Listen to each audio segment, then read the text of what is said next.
ആദ്യം തന്നെ പറയട്ടെ, നല്ല മനക്കട്ടിയുള്ളവർ മാത്രം ഈ കഥ കേൾക്കാൻ ശ്രമിക്കുക. കാരണം അങ്ങനത്തെ ഒരു കഥയാണ്. ഞാൻ പറഞ്ഞ് ഒപ്പിക്കാൻ പെട്ട പാടെ എനിക്ക് അറിയുള്ളൂ. അത് കേട്ട് കഴിയുമ്പോൾ എന്താണെന്ന് നിങ്ങൾക്ക് മനസ്സിലാവും. നമുക്കെന്തായാലും കഥയിലേക്ക് കടക്കാം. ഒന്ന് ലൈക്ക് ചെയ്യൂ, മടി കാണിക്കാതെ. കഥയുടെ തുടക്കത്തിൽ തന്നെ എമിലി കോഫി ഷോപ്പിൽ അവൾക്ക് ഇഷ്ടപ്പെട്ട ക്യാപിച്ചിനോ ഓർഡർ ചെയ്ത് റോഷൻ പിന്നെയും അവളെ വിളിച്ചു. നീ എന്താ ഒന്നും മിണ്ടാത്തത്? എമിലി പട്ടുപോലുള്ള മുടി കൈകൊണ്ട് മാടി ഒതുക്കി അവനെ നോക്കി പുഞ്ചിരിച്ചു. ഞാനെന്ത് പറയാനാ റോഷൻ, നീയല്ലേ പറയേണ്ടത്. എന്ത് വിശ്വസിച്ചാണ് കോഴിക്കോട് നിന്നും വയനാട് വരെ ഞാൻ നിന്റെ കൂടെ വരുന്നത്? മനസ്സിൽ തിളച്ചു വന്ന ദേഷ്യം കടിച്ചമർത്തി റോഷൻ മുഖത്ത് പരമാവധി സങ്കടം വരുത്തി അവളെ നോക്കി. അപ്പോൾ എമിലിക്ക് എന്നെ വിശ്വാസമില്ല. എനിക്കത് തന്നെ വേണം. വിശ്വാസമില്ലെന്ന് ഞാൻ പറഞ്ഞില്ലല്ലോ റോഷൻ. നമ്മുടെ ബന്ധത്തിന് നിന്റെ ഉപ്പയും ഉമ്മയും സമ്മതിക്കില്ലെന്ന് നീ തന്നെ പറഞ്ഞിട്ടില്ലേ? ഒന്നാമത് നമ്മൾ രണ്ട് മതം, ഞാനൊരു അനാഥ, നീയാണെങ്കിൽ. എമിലി പറഞ്ഞു വന്നത് പകുതിക്ക് വെച്ച് വിഴുങ്ങി. വെയിറ്റർ 2 ഗ്ലാസ് ക്യാപിച്ചീനോയുമായി വരുന്നുണ്ടായിരുന്നു. വേറെന്തെങ്കിലും? കോഫി മേശപ്പുറത്ത് വെച്ചുകൊണ്ട് അയാൾ തിരക്കി. No thanks. ഒന്ന് പുഞ്ചിരിച്ചുകൊണ്ട് അയാൾ പോയി. നീ പറഞ്ഞു വരുന്നത് നമ്മൾ തമ്മിൽ കല്യാണം കഴിക്കില്ലെന്നാണോ? വളരെ ദയനീയമായ സ്വരത്തിൽ അത് ചോദിക്കുമ്പോഴും റോഷന്റെ ഉള്ളിൽ ചിരിയായിരുന്നു. എനിക്കങ്ങനെ തോന്നുന്നു റോഷ. ഒന്നാമത് ഞാൻ വളരെ ഭാഗ്യം കെട്ടവളാണ്. പിന്നെ എന്നെപ്പോലെ ഒരു പെൺകുട്ടിയെ വിവാഹം കഴിക്കാൻ ഒരിക്കലും നിന്റെ പേരൻസ് സമ്മതിക്കില്ല. റോഷൻ പതിയെ ചുറ്റും നോക്കി. ആരും ശ്രദ്ധിക്കുന്നില്ലെന്ന് ഉറപ്പുവരുത്തി അവളുടെ ഇടതുകൈയിൽ തഴുകി. പിന്നെ പതിയെ അവളുടെ കൈ ഉയർത്തി കൈത്തണ്ടയിൽ അമർത്തി ചുംബിച്ചു. അറിയാതെ കൂമ്പി അടഞ്ഞുപോയി എമിലിയുടെ മിഴികൾ. എമിലി, വളരെ സാന്ദ്രമായ സ്വരത്തിൽ അവൻ വിളിച്ചു. ഒരു മയക്കത്തിലെന്ന പോലെ അറിയാതെ അവൾ വിളിയേറ്റു. Will you marry me? ഒന്ന് നടുങ്ങിയതുപോലെ എമിലി കണ്ണുകൾ തുറന്നു. അറിയാതെ അവളുടെ കണ്ണുകൾ നിറഞ്ഞു. റോഷൻ പോക്കറ്റിൽ നിന്നും ഒരു റിങ് എടുത്ത് അവളുടെ വിരലിൽ അണിയിച്ചു. അറിയാതെ അവളുടെ കണ്ണിൽ നിന്നും ഒരു തുള്ളി കണ്ണുനീർ അവൻ്റെ കയ്യിലേക്ക് ഇറ്റി വീണു. കരയരുത്, നിന്റെ എല്ലാ സങ്കടങ്ങളും കഴുകിക്കളയാൻ വന്ന രാജകുമാരനാണ് ഞാൻ. അവൻ അവളുടെ കൈ പിടിച്ച് പുറത്തേക്ക് നടന്നു. ഒരു സ്വപ്നനാടകയെപ്പോലെ എമിലി അവനെ പിന്തുടർന്നു. റോഷന്റെ വില കൂടിയ ബൈക്കിൽ അവനെ ചുറ്റിപ്പിടിച്ച് നഗരത്തിലൂടെ കറങ്ങുമ്പോൾ ഈ ലോകത്തിലെ ഏറ്റവും ഭാഗ്യവതി താനാണെന്ന് അവൾക്ക് തോന്നി. ബീച്ചിന് മുൻപിലൂടെ പോകുമ്പോൾ ബീച്ചിന് എന്തെന്നില്ലാത്ത മനോഹാരിത അവൾക്ക് തോന്നി. കാറ്റിന് വല്ലാത്ത സുഗന്ധം, ഇളം വെയിലിന് പോലും ഒരു നേർത്ത കുളിർമ. അവൾ അറിയാതെ റോഷന്റെ പിൻകഴുത്തിൽ ചുണ്ടമർത്തി. റോഷന്റെ നെഞ്ചിന്റെ ഉള്ളിൽ ഒരു വേട്ടമൃഗം ചോര നുണഞ്ഞത് അപ്പോഴാണ്. പെണ്ണ് വീണു കഴിഞ്ഞു, ഇനിയെല്ലാം താൻ കരുതിയ പോലെ തന്നെ നടക്കും. എന്താ നിന്റെ പ്ലാൻ? ബോട്ടിലെ അവസാന തുള്ളിയും ഗ്ലാസ്സിലേക്കൊഴിച്ച് ഒറ്റ വലിക്ക് വലിച്ചു കുടിച്ച് റോബിൻ റോഷനോട് ചോദിച്ചു. പറയാം. റോഷൻ റോബിനെയും തൊട്ടടുത്ത കസാരയിലിരിക്കുന്ന സനൂപിനെയും നോക്കി. ലഹരി മൂത്ത് അടുത്ത ലഹരിക്കായി കാത്തിരിക്കുന്ന ഒന്നാന്തരം വേട്ടനായ്ക്കൾ തന്നെ. റോഷനും റോബിനും സനൂപും കോഴിക്കോടുള്ള ഒരു കോളേജിലാണ് പഠിക്കുന്നത്. ക്ലാസ്സിനൊന്നും അധികം കയറാത്ത 3 പേർക്കും പെണ്ണെന്ന് പറഞ്ഞാൽ വല്ലാത്ത വീക്ക്നെസ്സാണ്. റോഷന്റെ ഉപ്പ ജബ്ബാറിന് ഫറോക്കിൽ തടിക്കച്ചവടാണ്. അതുകൂടാതെ കോടികൾ ആസ്തിയുള്ള ഒത്തിരി സ്ഥലങ്ങൾ കേരളത്തിൽ അങ്ങോളം ഇങ്ങോളം വാങ്ങിച്ചു കൂട്ടിയിട്ടുണ്ട്. ശരിക്കും പറഞ്ഞാൽ ഒരു ബിസിനസ് രാജാവാണ് ജബ്ബാർ. റോബിന്റെ അച്ഛൻ ജോൺ മാത്യൂസ് കോഴിക്കോട് അറിയപ്പെടുന്ന വ്യവസായ സ്ഥാപനങ്ങളുടെ ഉടമയാണ്. കൂടാതെ ബേപ്പൂർ കേന്ദ്രീകരിച്ച് കപ്പലിൽ വിദേശത്തേക്ക് സാധനങ്ങൾ കയറ്റുമതി ചെയ്യുന്ന ബിസിനസ്സും ജോണിക്കുണ്ട്. സനൂപിന്റെ അച്ഛൻ രാമകൃഷ്ണൻ കേരള രാഷ്ട്രീയത്തിലെ അറിയപ്പെടുന്ന ഒരു നേതാവാണ്. അടുത്ത തെരഞ്ഞെടുപ്പിൽ നിയമസഭയിലേക്ക് മത്സരിക്കാൻ കാത്തിരിക്കുന്ന അയാളൊരു മന്ത്രി പദവി കൂടി അർഹിക്കുന്നുണ്ട് എന്നതാണ് സത്യം.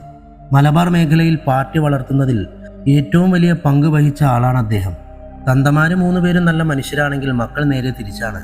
പക്ഷെ വളരെ സൂക്ഷ്മമായാണ് അവരുടെ പരിപാടികൾ എന്നതിനാൽ ആൾക്കാരുടെ മുമ്പിൽ മൂവരും അച്ഛന്മാരെ പോലെ നല്ലവരാണ്.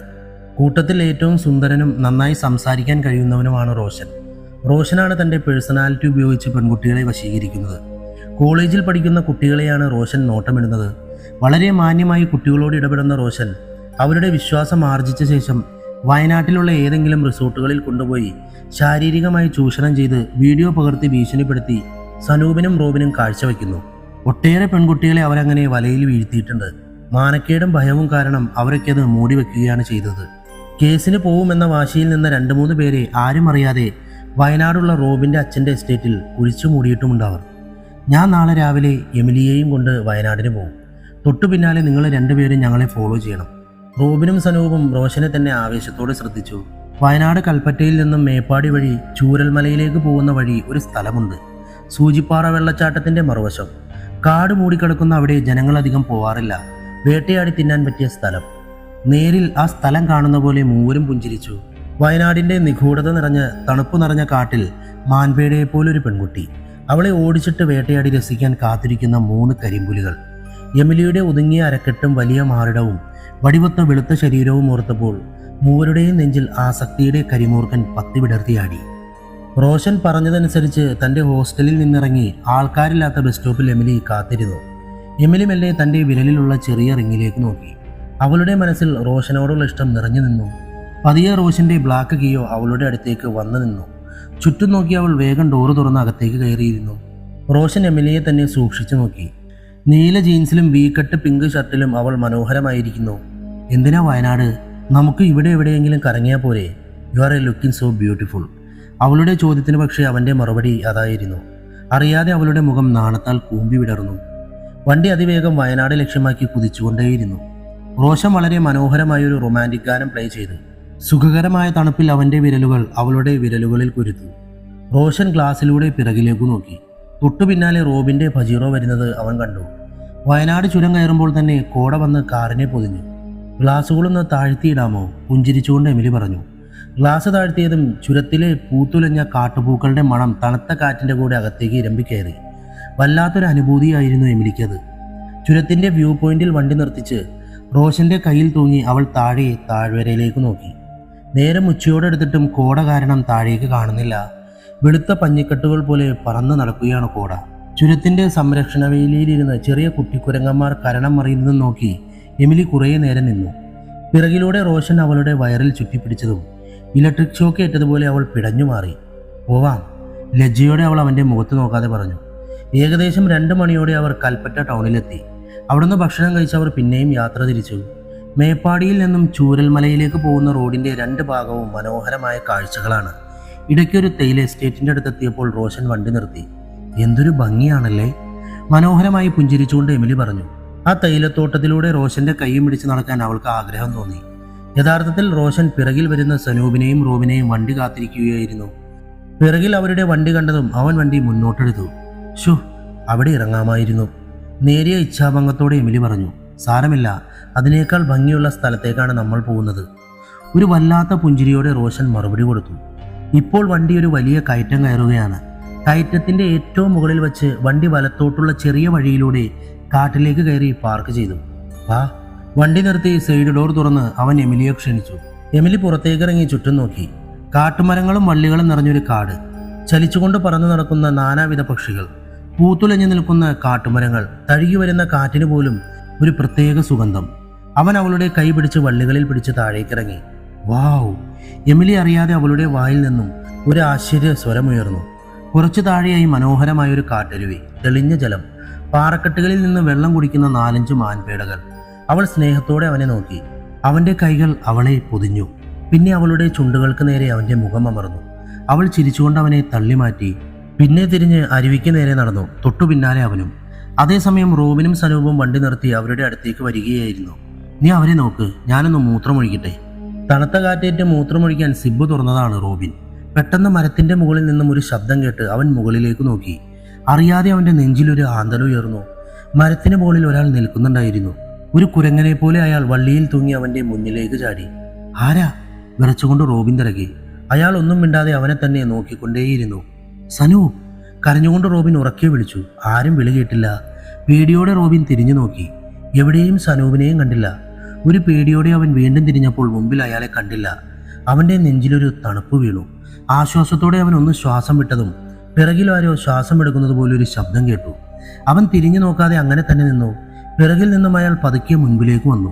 അവന്റെ മുഖത്തേക്ക് നോക്കി പുഞ്ചിരിച്ചു. അയാളുടെ കയ്യിൽ തിളങ്ങുന്നൊരു കത്തി അപ്പോഴാണ് റോബിൻ കണ്ടത്.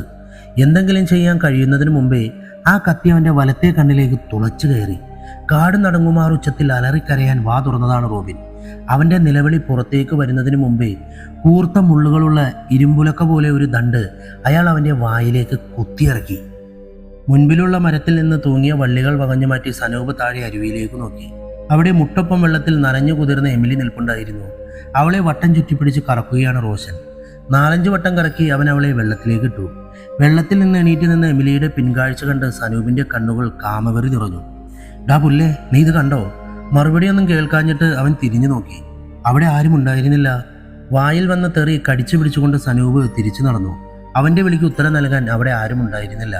ഇനിയെങ്ങാനും വീര്യം കൂട്ടാൻ വണ്ടിയിൽ ബാക്കിയുള്ള സാധനം അടിക്കാൻ വേണ്ടി പോയതാണോ എന്നറിയാൻ സനൂപ് വണ്ടി വരെ ചെന്ന് നോക്കി. വണ്ടിയിലും ആരും ഉണ്ടായിരുന്നില്ല. ഷെടാ, ആ പുല്ലൻ എവിടെ പോയി?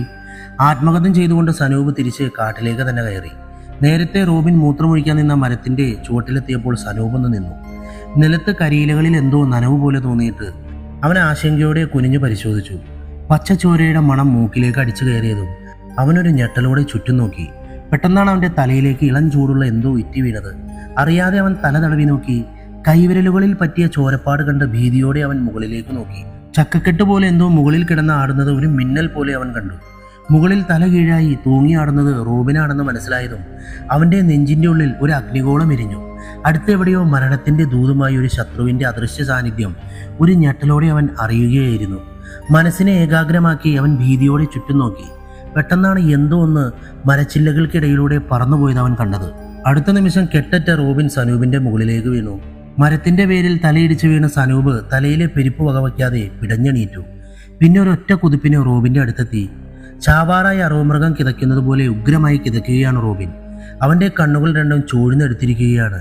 വായിൽ നിറയെ കൊഴുത്ത ചോര നിറഞ്ഞു വായ ഒരു ഭാഗത്തേക്ക് പിളർന്നു പോയിരിക്കുന്നു. മുഖം മുഴുവനും ചോര നിറഞ്ഞ് അവസാനമായി പിടയുകയാണ് റോബിൻ. സനൂപിന് ഉറക്കെ അലറിക്കരയണമെന്നുണ്ടായിരുന്നുവെങ്കിലും ഒന്ന് വാ തുറക്കാൻ പോലും കഴിയാത്ത വിധം ശക്തമായി ഇടിക്കുകയായിരുന്നു അവന്റെ നെഞ്ച്. പെട്ടെന്നാണ് പിറകിൽ കരിയിലകൾ അമരുന്ന സ്വരം അവൻ കേട്ടത്.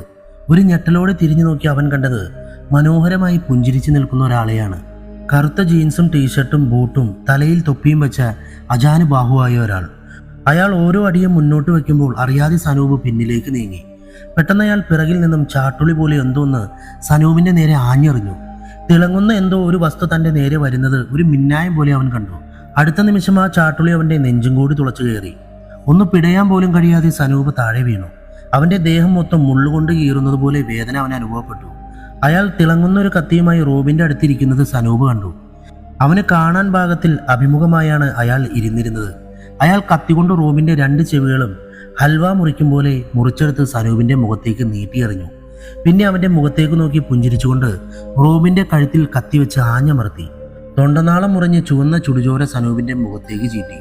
റോബിൻ ഉഗ്രമായി ഒന്ന് പിടഞ്ഞ അവസാനത്തെ ശ്വാസവും എടുത്ത് ദേഹം കോച്ചി വലിഞ്ഞ് പിന്നെ നിശബ്ദനായി. അടുത്ത നിമിഷം അയാൾ വട്ടത്തിൽ മുറിച്ചെടുത്ത തലയുമായി എണീറ്റ് ഞെട്ടിവിറച്ച് കിടക്കുകയായിരുന്ന സനൂപിന്റെ അടുത്തെത്തി.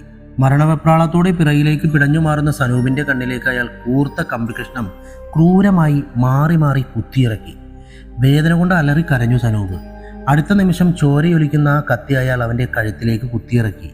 അവൻ പിടഞ്ഞ് പിടഞ്ഞ് രക്തം വാർന്നൊലിച്ച് മരിക്കുന്നതുവരെ ക്രൂരമായ വല്ലാത്തൊരു സംതൃപ്തിയോടെ അയാൾ നോക്കി നിന്നു. അരുവിയിലെ തണുത്ത ജലത്തിൽ മുങ്ങി നിവർന്നതും എമിലിക്ക് വല്ലാതെ തണുക്കാൻ തുടങ്ങി. വെള്ളത്തിന്റെ അടിയിൽ വെച്ച് തന്റെ ചുണ്ടിൽ അമർത്തി റോഷൻ ഉമ്മ വെച്ചത് ആലോചിച്ചപ്പോൾ അവൾക്ക് രോമം എഴുന്നേറ്റ് നിൽക്കുന്നത് പോലെ തോന്നി. റോഷൻ വെള്ളത്തിൽ നിന്നും ഉയർന്നു വരുന്നത് അവൾ കണ്ടു. ഓം റോഷ, തണുക്കുന്നു. കൈകൾ മാറിനോട് ചേർത്ത് വെച്ച് കെഞ്ചിക്കൊണ്ട് അവൾ പറഞ്ഞു. വാ, തണുപ്പ് ഞാൻ മാറ്റിത്തരാൻ ചക്കരെ. കണ്ണുകൾ കൊണ്ട് അവളുടെ ദേഹം മൊത്തം ഒഴിഞ്ഞുകൊണ്ട് അവൻ പറഞ്ഞു.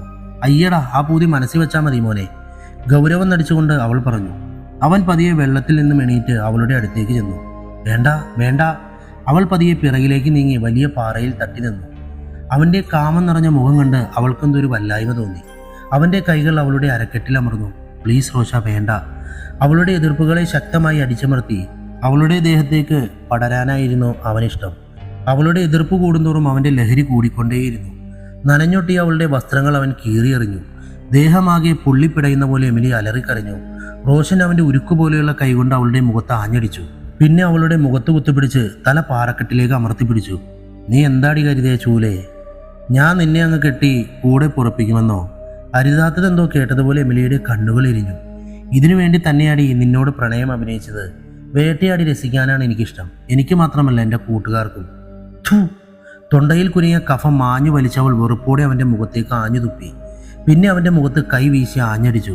റോഷന് ലഹരി മൂത്ത് തുടങ്ങിയത് അപ്പോഴാണ്. അവൻ്റെ ഉള്ളിലെ മൃഗം സകല വെറിയോടെയും പുറത്തു ചാടി. കൈകൾ കൊണ്ട് മാറുമറച്ച് പാറപ്പുറത്തേക്ക് ഓടിക്കയറാനൊരുങ്ങിയ എമിലിയെ അവൻ കാലിൽ പിടിച്ച് താഴേക്ക് വലിച്ചിട്ടു. പിന്നെ തലയടിച്ച് വീണ് അവളെ രണ്ട് കൈകൾ കൊണ്ട് മാറി മാറി കവിളത്ത് ആഞ്ഞടിച്ചു. അപ്പോഴാണ് മുകളിൽ മരത്തിന് പിറകിൽ നിന്നും ആരോ നോക്കുന്നതായി അവൻ കണ്ടത്. ഇറങ്ങി വാടാ കോപ്പുകളെ, ഉറക്കെ വിളിച്ചു പറഞ്ഞവൻ എമിലിയെ നോക്കി.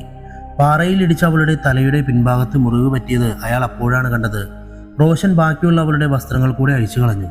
ബോധം പോയതുപോലെ കിടക്കുന്ന അവളുടെ നഗ്നത ആസ്വദിച്ചവൻ പാൻ്റ് അഴിച്ചു മാറ്റി അവളുടെ ദേഹത്തേക്ക് കമിഴ്ന്നു. അപ്പോഴും അവളുടെ കണ്ണുകൾ അതിരൂക്ഷമായി അയാളെ തന്നെ തുറച്ചു നോക്കിക്കൊണ്ടേയിരുന്നു. പെട്ടെന്നാണ് ആരും അടുത്തെത്തിയതുപോലെ റോഷന് തോന്നിയത്. എൻ്റെ യൂഴം കഴിയട്ടേടെ പട്ടികളെ.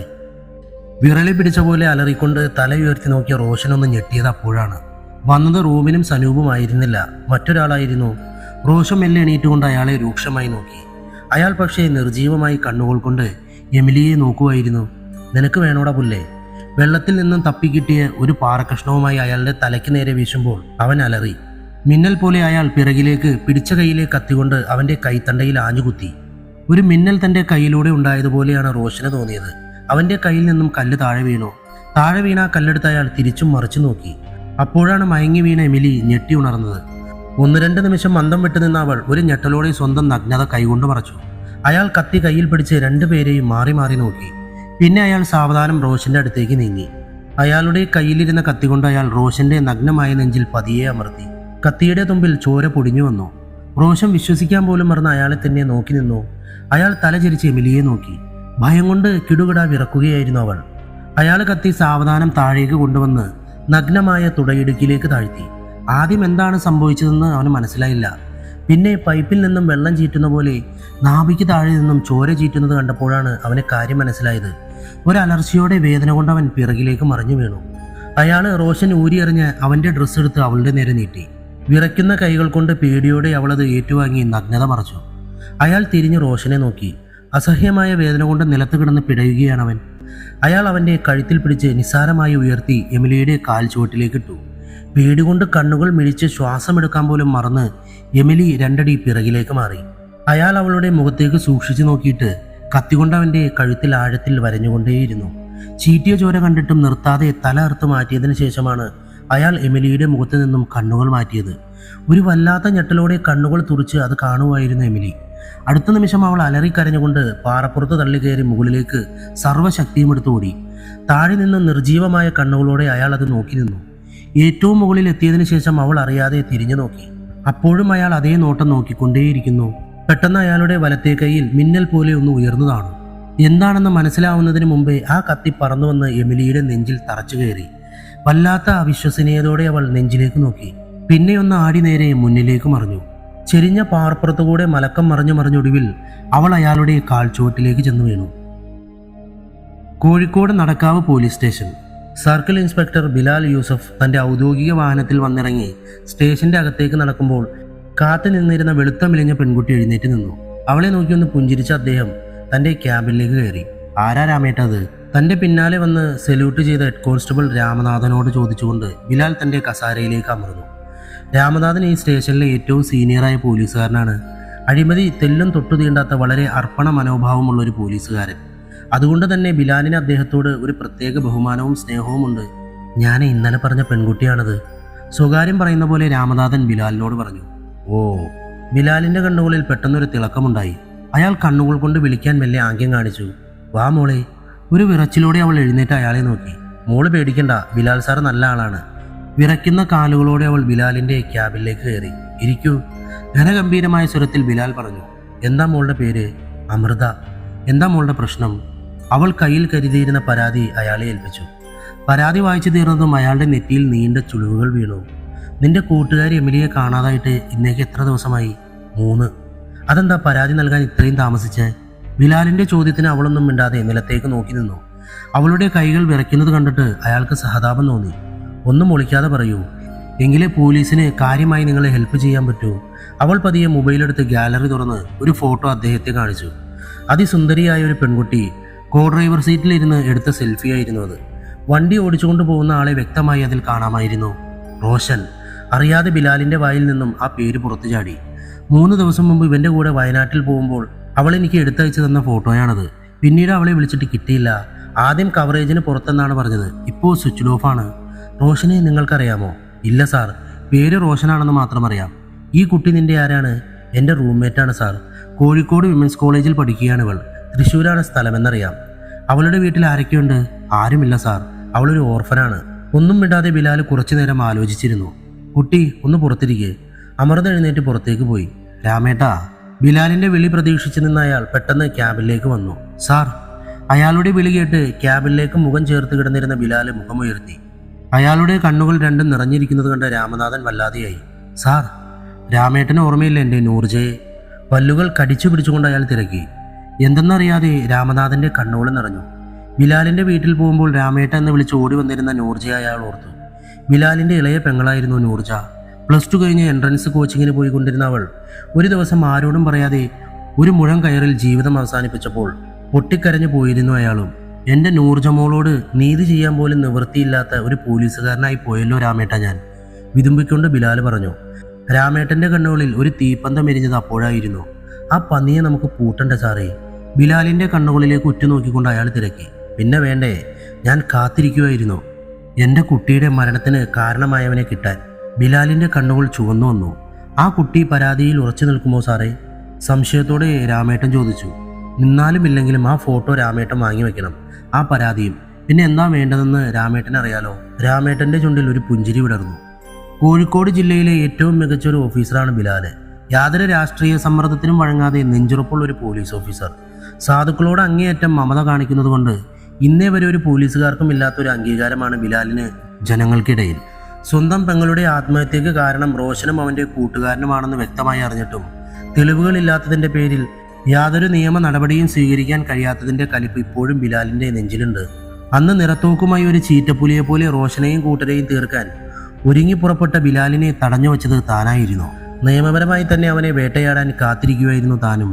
അറിയാതെ രാമേട്ടൻ്റെ കൈകൾ സ്വന്തം മീശ പിടിച്ചു പിരിച്ചു. ഇനി ആ പട്ടികൾ പുറം ലോകം കാണരുത് അല്ലേ സാറേ? ബിലാൽ പതിയെ മേശപ്പുറത്തിരുന്ന ഗ്ലാസ് പിടിച്ചു ഞെരിച്ചു. ഒടുവിൽ ഗ്ലാസ് പൊട്ടി കയ്യിൽ കുത്തിക്കയറിയ ചോര ഒലിച്ചിറങ്ങിയിട്ടും അയാളുടെ കൈകൾ അതേപോലെ തന്നെ ഇരുന്നു. 1 വർഷമായി അയാൾ നെഞ്ചിലിട്ടിരിക്കുന്ന കൊടും പക.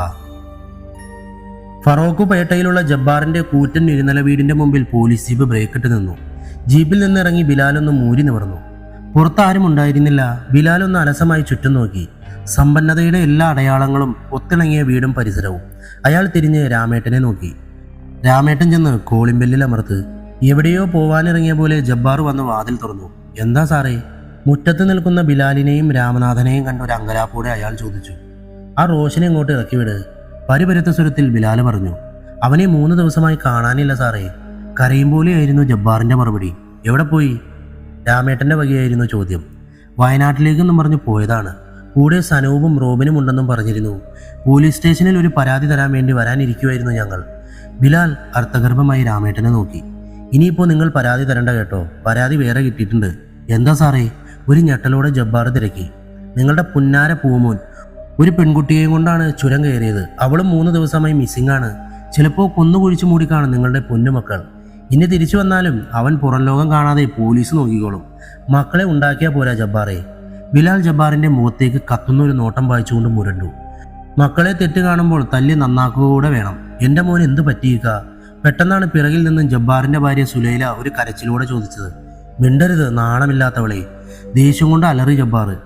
പിന്നെ മുറ്റത്തെ കൂട്ടിയിട്ട തേങ്ങയിൽ കിടന്നിരുന്ന കുടുവാളെടുത്ത് അവരെ നോക്കി. ആ നമുക്ക് വന്നാൽ അവൻ്റെ കാല് 2 ഞാൻ വെട്ടിമുറിക്കും. എന്നാലെങ്കിലും സൂര്യൻ തരുമല്ലോ പണ്ടാരക്കാലൻ. നെഞ്ചിൽ തളം കെട്ടിയ വേദന കൊണ്ട് മുഖം പൊത്തി കരഞ്ഞു ജബ്ബാർ.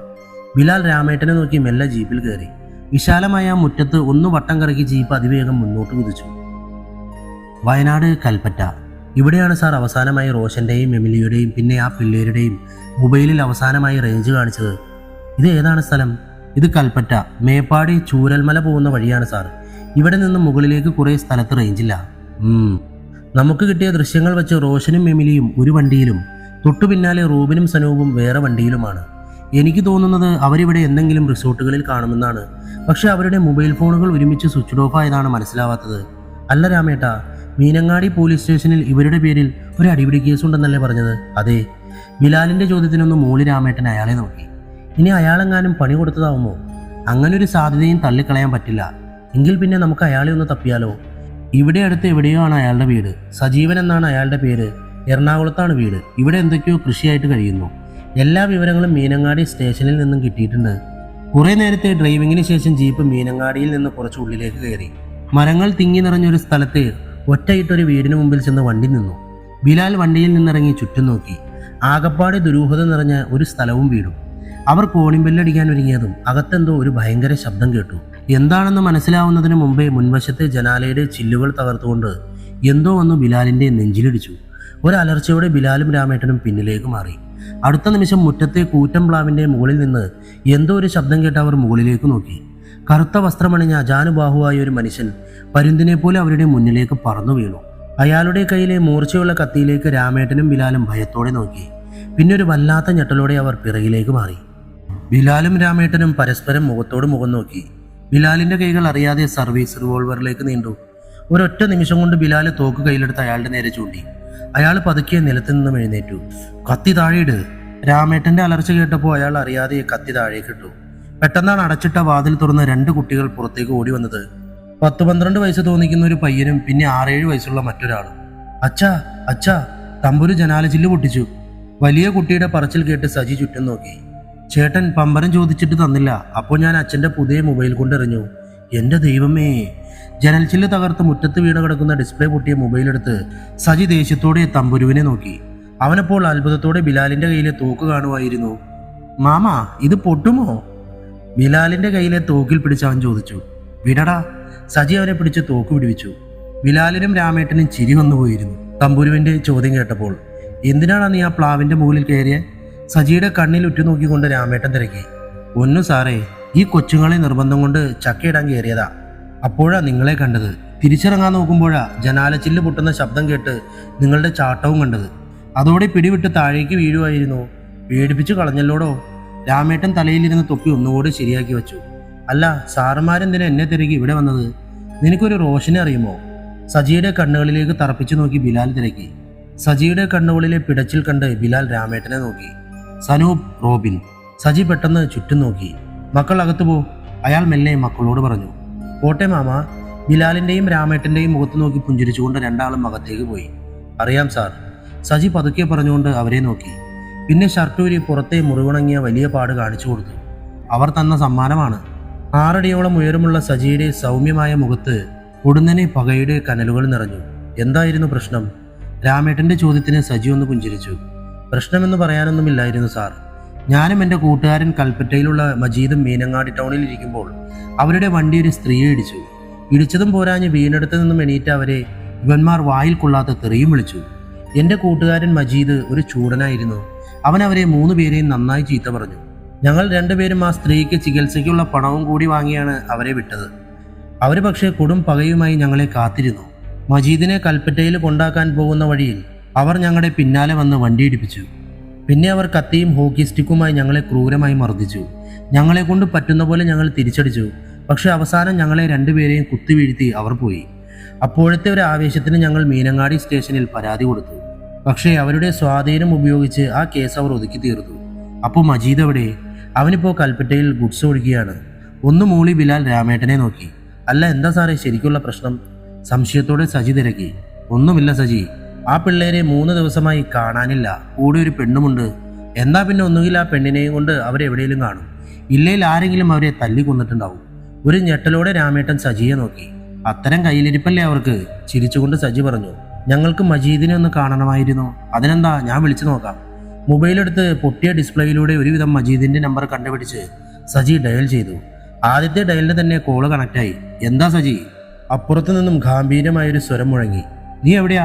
ഞാൻ മീനങ്ങാടി ഉണ്ട്. എന്നാ വീട്ടിലേക്ക് വാ, 10 മിനിറ്റിനകം എത്തും. ആള് മീനങ്ങാടി ഉണ്ടായിരുന്നു.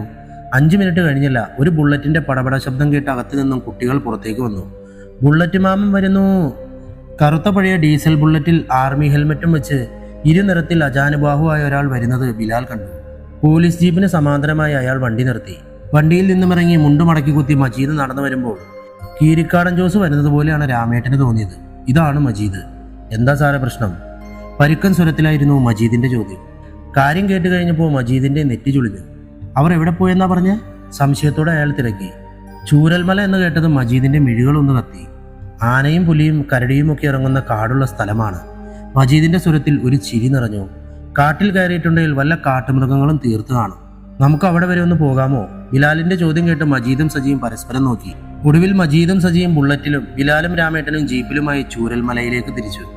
ചൂരൽമലയിലേക്ക് പോയിക്കൊണ്ടിരുന്നപ്പോൾ ഉയരം കൂടിയ കുന്നിന്റെ മുകളിൽ മജീദ് ബുള്ളറ്റ് നിർത്തി. ഇവിടെ അടുത്തൊരു വലിയ അരുവിയുണ്ട്. ആരും പോവാത്ത സ്ഥലമാണ്.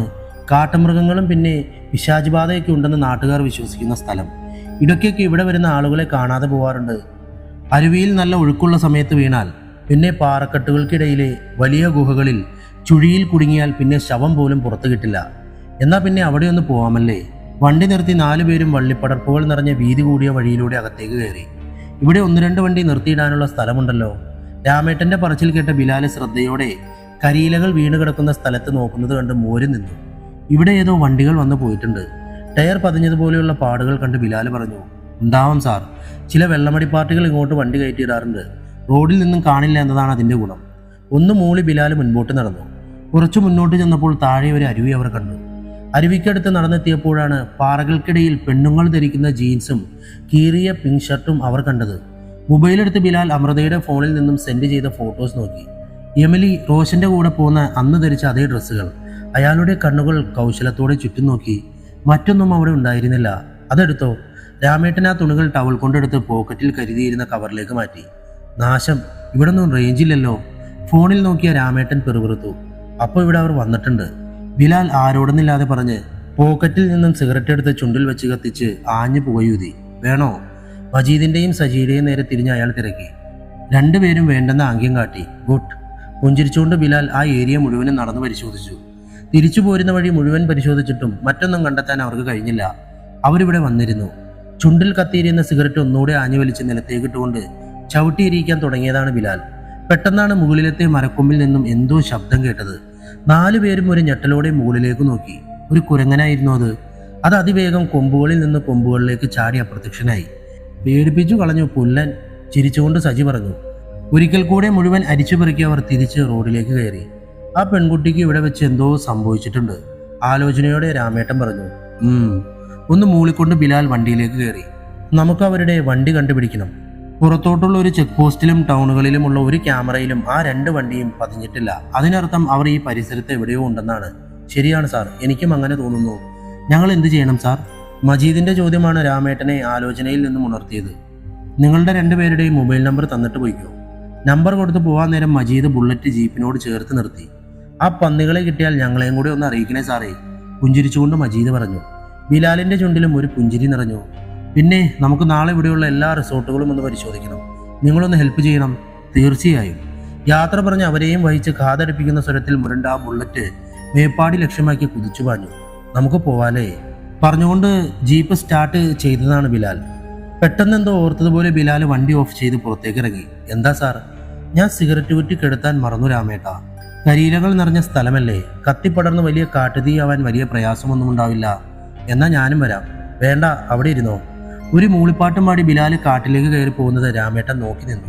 വരേണ്ട സമയമായിട്ടും ബിലാലിനെ കാണാഞ്ഞിട്ട് രാമേട്ടൻ എന്തോ ശങ്ക തോന്നി. സാർ എന്ന് ഉറക്കെ വിളിച്ചുകൊണ്ട് അയാൾ കാട്ടിലേക്ക് ഓടി. പെട്ടെന്നാണ് കാട്ടിന്റെ ഉള്ളിൽ നിന്നും ബിലാലിന്റെ അലർച്ച മുഴങ്ങിയത്. ഒരൊറ്റ കുതിപ്പായിരുന്നു രാമേട്ടൻ കാട്ടിലേക്ക്. അകത്തേക്ക് കയറി അയാൾ മുൻപിലെ കാഴ്ച കണ്ട് ഞെട്ടി. തൊട്ടുമുമ്പിൽ ചോരയിൽ കുളിച്ചു കിടന്ന് പൊളയുകയാണ് ബിലാൽ. അയാളുടെ യൂണിഫോം മുഴുവനും ചുവപ്പ് നിറം കലർന്നിരിക്കുന്നു. സാർ! ഉറക്കെ അലറിക്കൊണ്ട് അയാൾ ബിലാലിന്റെ അടുത്തേക്ക് ചെന്നു. നോ! ബിലാലിന്റെ കണ്ണുകൾ തന്റെ മുഖവും കടന്ന് പിറകിലേക്കാണെന്ന് മനസ്സിലായ നിമിഷം ഒരു ഞെട്ടലോടെ അയാൾ തിരിഞ്ഞു നോക്കി. തിളങ്ങുന്ന കത്തിയുമായി ഒരാൾ അവിടെ നിൽപ്പുണ്ടായിരുന്നു. നെഞ്ചിലൂടെ പുളഞ്ഞ മിന്നൽ അവസാനിക്കുന്നതിന് തൊട്ടു മുമ്പേ അയാളുടെ കയ്യിലുണ്ടായിരുന്ന കത്തി രാമേട്ടന്റെ വയറിലേക്ക് തുളച്ചു കയറി. രാമേട്ടൻ വയറിൽ തുളച്ചു കയറിയ കത്തിയിലേക്ക് ഒരു നിമിഷം അമ്പരന്ന് നോക്കി. പിന്നെ ആ കത്തിയുടെ ഉടമസ്ഥന്റെ മുഖത്തേക്കും. ഒരു വല്ലാത്ത ചിരിയായിരുന്നു അയാളുടെ മുഖത്ത്. അടുത്ത നിമിഷം അയാൾ കത്തി വലിച്ചൂരി ഒരിക്കൽ കൂടെ രാമേട്ടന്റെ വയർ ലക്ഷ്യമാക്കി ആഞ്ഞുകുത്തി. ഇത്തവണ പക്ഷേ രാമേട്ടന്റെ കൈ അയാളുടെ കൈ ബ്ലോക്ക് ചെയ്തു. പിന്നെ സർവ്വശക്തിയും എടുത്ത് അയാളുടെ നാഭി ലക്ഷ്യമാക്കി മുട്ടുകാൽ ആഞ്ഞു കയറ്റി. കാട്ടുപോത്ത് അമറും പോലെ അയാൾ വേദന കൊണ്ട് ഉറക്കി അലറി.